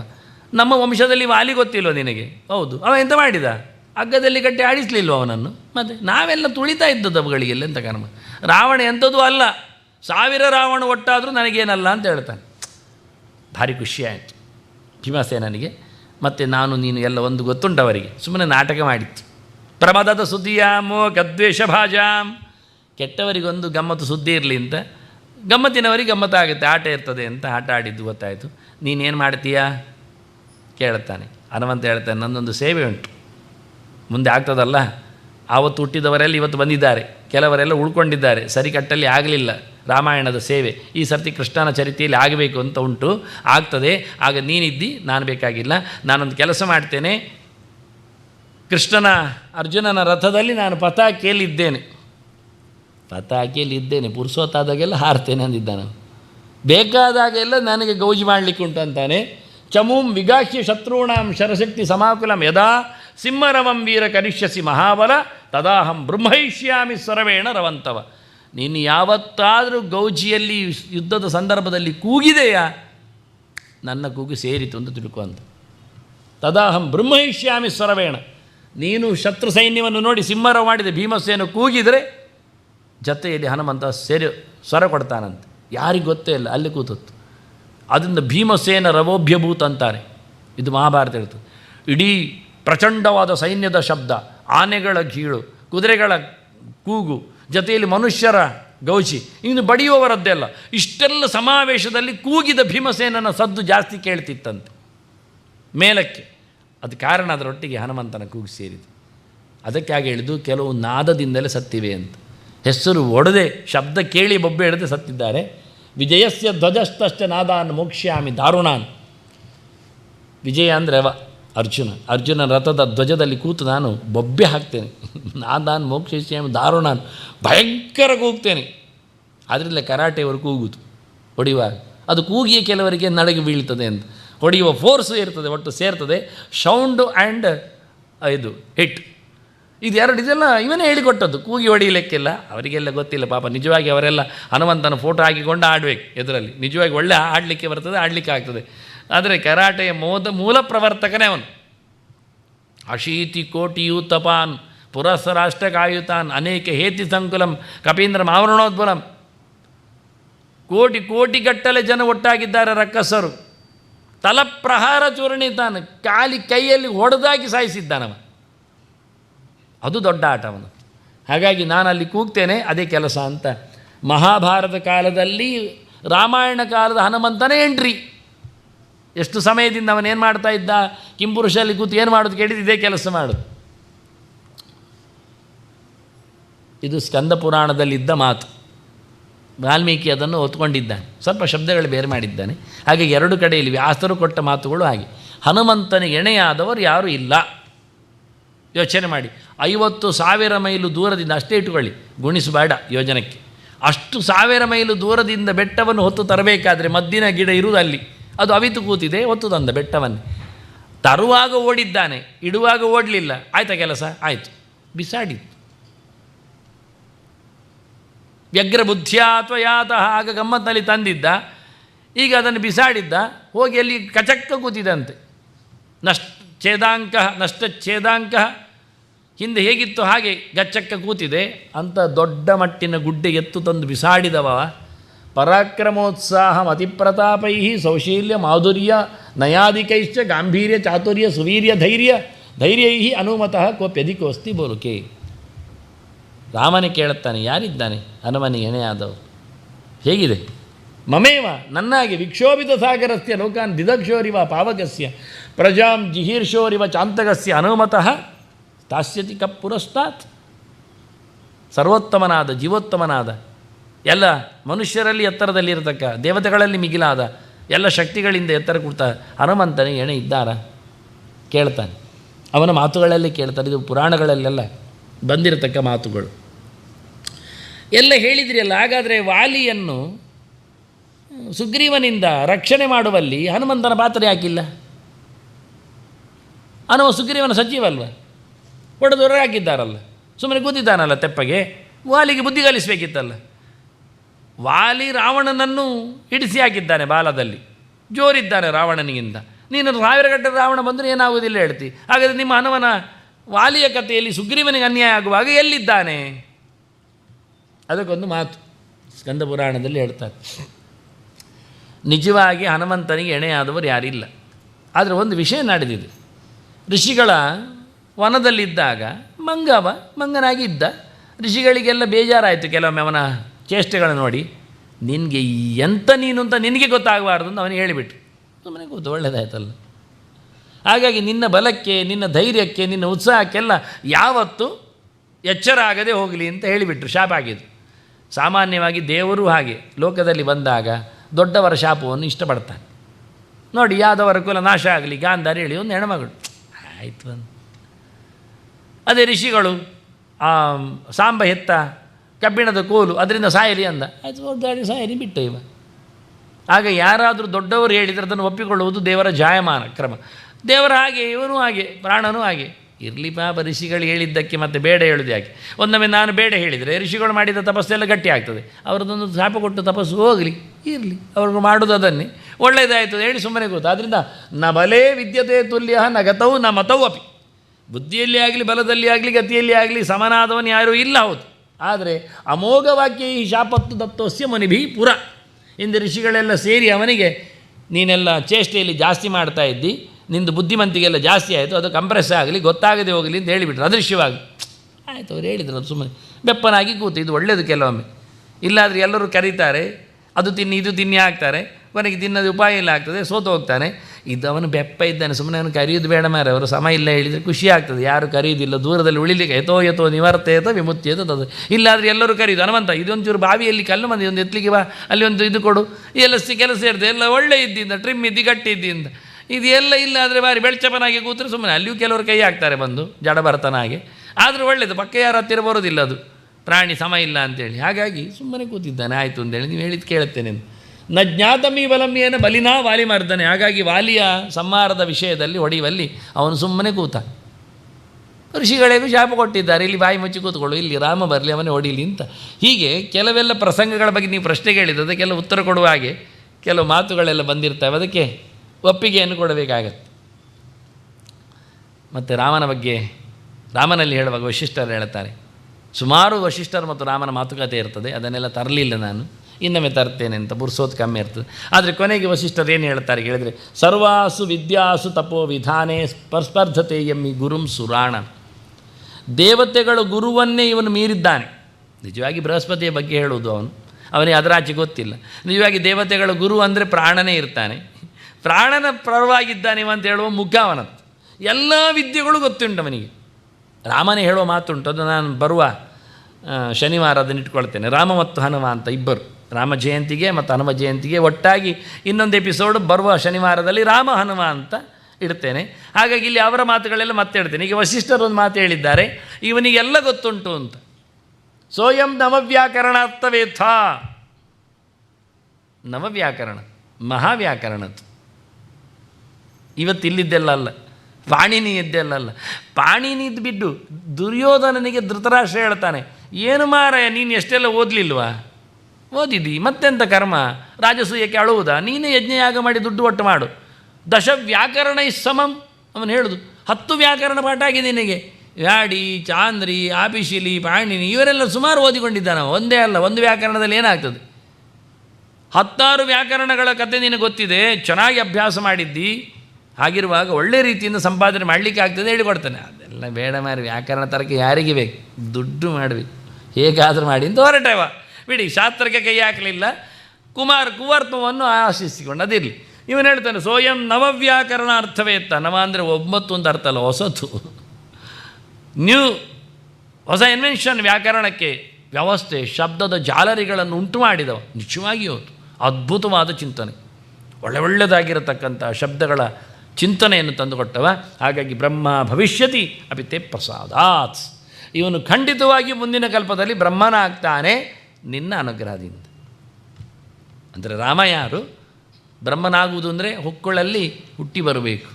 ಹಾಗಾದರೆ ನಿನ್ನ ಅನುಗ್ರಹ ಅಂದರೆ ನೀನು ನಾರಾಯಣ, ನಿನ್ನ ಹೊಕ್ಕುಳಲ್ಲಿ ಬ್ರಹ್ಮನಾಗಿ ಈ ಹನುಮ ಬರ್ತಾನೆ ಅನ್ನುವ ಮಾತು ವಾಲ್ಮೀಕಿ ರಾಮಾಯಣ. ಇನ್ನು ಯಾರದ್ದೋ ಎಲ್ಲಿದ್ದು ಅಧ್ಯಾತ್ಮ, ಆನಂದ ರಾಮಾಯಣ, ಅದು ಇದು ಅಂತ ಹೇಳಿಕೊಂಡು ನೀವು ಎಲ್ಲಿಯೋ ಎಡಕ್ಕಿದ್ದೆಲ್ಲ ಹೇಳಿ ಅದನ್ನು ಬದಿಗೆ ಹಾಕ್ತೀರಿ. ನಮಗೆ ವಾಲ್ಮೀಕಿ ಹೇಳಿದರೆ ಓಕೆ ಅಂತ. ಕೆಲವರು ವಾಲ್ಮೀಕಿಯನ್ನು ನಂಬುವುದು, ಕೆಲವರು ವಾಲ್ಮೀಕಿಯನ್ನು ಬಿಡುವುದು. ಅದಕ್ಕೆ ಒಟ್ಟು ನಂಬದಿರಿ, ಮಾತಿದೆ ಎನ್ನುವುದನ್ನು ಒಪ್ಪಿಕೊಳ್ಳಿ. ನೋಡಿ ಹೇಗಿದೆ, ಇನ್ನೇನು ಹೇಳು.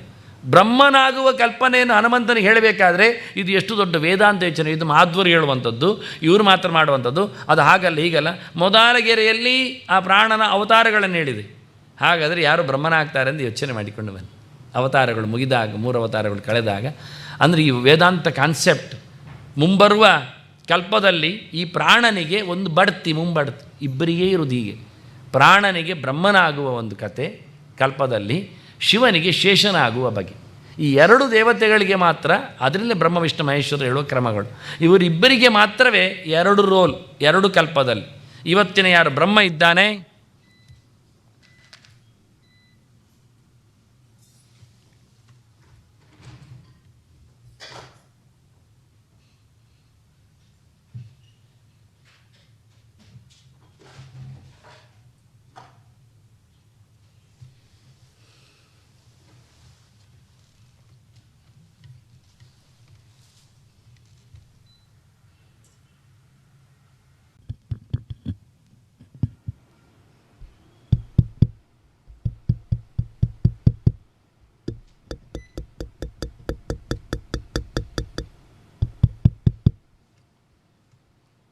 ಕಲ್ಪದಲ್ಲಿ ಬ್ರಹ್ಮನಾಗುವುದು ನಮಗೆ ಕಾಣುವುದಿಲ್ಲ. ಯಾಕೆಂದರೆ ಒಂದು ಸರ್ತಿ ಪ್ರಳಯ ಆಗಿ ಬರಬೇಕು ಅಂತ. ಎಂಥ ಒಂದು ವಿಚಿತ್ರವಾದ, ರೋಚಕವಾದ ಒಂದು ಪರಿಕಲ್ಪನೆ. ಕಣ್ಣು ಮುಚ್ಚಿದ ಬಳಿಕ ಆಗುವುದು, ಕತ್ತಲಾಗದೆ ಸೃಷ್ಟಿಯಾಗುವುದಿಲ್ಲ. ಈ ಕಲ್ಪನೆ ಅಂದರೆ ಮತ್ತೆ ಬರ್ತಾನೆ ಎನ್ನುವುದು ಹೇಗೆ ಅರ್ಥೈಸಿಕೊಳ್ಳುವುದು ಅಂದರೆ, ದೇವರಿಗೆ ಪರನಾಮ ನಿಮೇಶ ಕಾಂತಿ, ಕಣ್ಣು ಮುಚ್ಚಿ ತೆಗೆದಾಗೆ ಅಂತ. ತುಂಬ ಕಷ್ಟ ವಿಷಯ ಬ್ರಹ್ಮಕಲ್ಪ ಮತ್ತೆ ಬರುವುದು, ಅರ್ಥ ಆಗದ ವಿಷಯ. ಆಗಲಿ, ವಾಲ್ಮೀಕಿ ರಾಮಾಯಣ ಹಿಂದೆ ಹೇಳಿದ ಅದರ ಲಾಸ್ಟ್ ಸ್ಲೈಡ್ ಅದೇ ಆಗಿತ್ತು, ಬ್ರಹ್ಮ ಭವಿಷ್ಯತಿ ಅಂತ. ಒಂದು ನೆಕ್ಸ್ಟ್ ಪ್ರಾರ್ಥನೆಗೆ, ಅದಕ್ಕಿಂತ ಹಿಂದೆ ಒಂದು ಪ್ರಾರ್ಥನೆ. ಉದ್ಯಾನ ಮಾರ್ತಾಂಡ, ಪರವಾಗಿಲ್ಲ ಹಾಗೆಯಾ, ಫುಲ್ ಸ್ಕ್ರೀನ್ ಸ್ಲೈಡ್ ಶೋ ಇರಲಿ, 2 ಸ್ಲೋ ಓಕೆ, ನೈಸ್.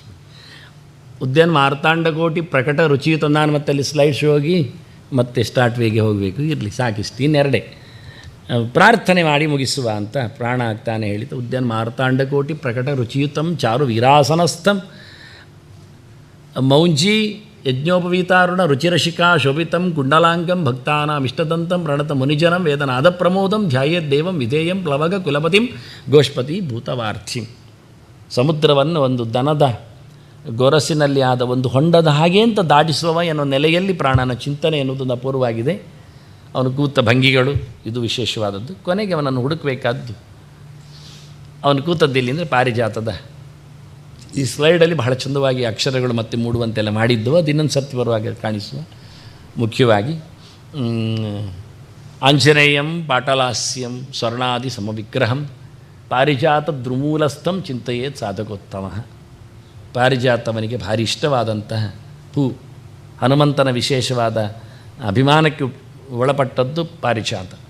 ಕಮಲಕ್ಕೆ ಮಹಾಲಕ್ಷ್ಮಿ ಇರುವ ಹಾಗೆ, ಹಾಗಾಗಿ ಅಂತಹ ಪಾರಿಜಾತ ದೇವರಿಗೆ ಭಾರಿ ಇಷ್ಟವಾಗಿದೆ. ಯಾಕೆ? ಪ್ರಾಣನ ಇಷ್ಟ ಆದ್ದರಿಂದ. ಅಂತಹ ಪ್ರಾಣ ಇದು ಪಾರಿಜಾತದ ಹಾಗೆ ಉಂಟು. ಮರ ಬೇಕಾದ ಅಲ್ಲ ಹೇಳ್ಬೋದು ನೀವು, ಅರಳಿ ಅಂತ, ಅದನ್ನು ಪಾರಿಜಾತ ಅಂತ ಕನ್ಸಿಡರ್ ಮಾಡಿ ಅಂತ. ಪಾರಿಜಾತದಲ್ಲಿ ಈಗ ಮರ ತೆಗೆದ್ರೆ ಎಲೆಗಳು ಸಿಗ್ತಾ ಇಲ್ಲ, ಅದನ್ನು ಹಾಗೆ ಗಮನಿಸಿ ಅಂತ ಹೇಳುತ್ತಾ ಮತ್ತೆ ಇದು ಬೇರೆ ಇಟ್ಟಿದ್ದಾರೆ ಮತ್ತು ಅವರಿಗೆ ಗೊತ್ತಾಗಲಿಲ್ಲ ಅಂತೇಳಿ ಗೊತ್ತಾಗ್ತದೆ, ಏನು ಮಾಡು.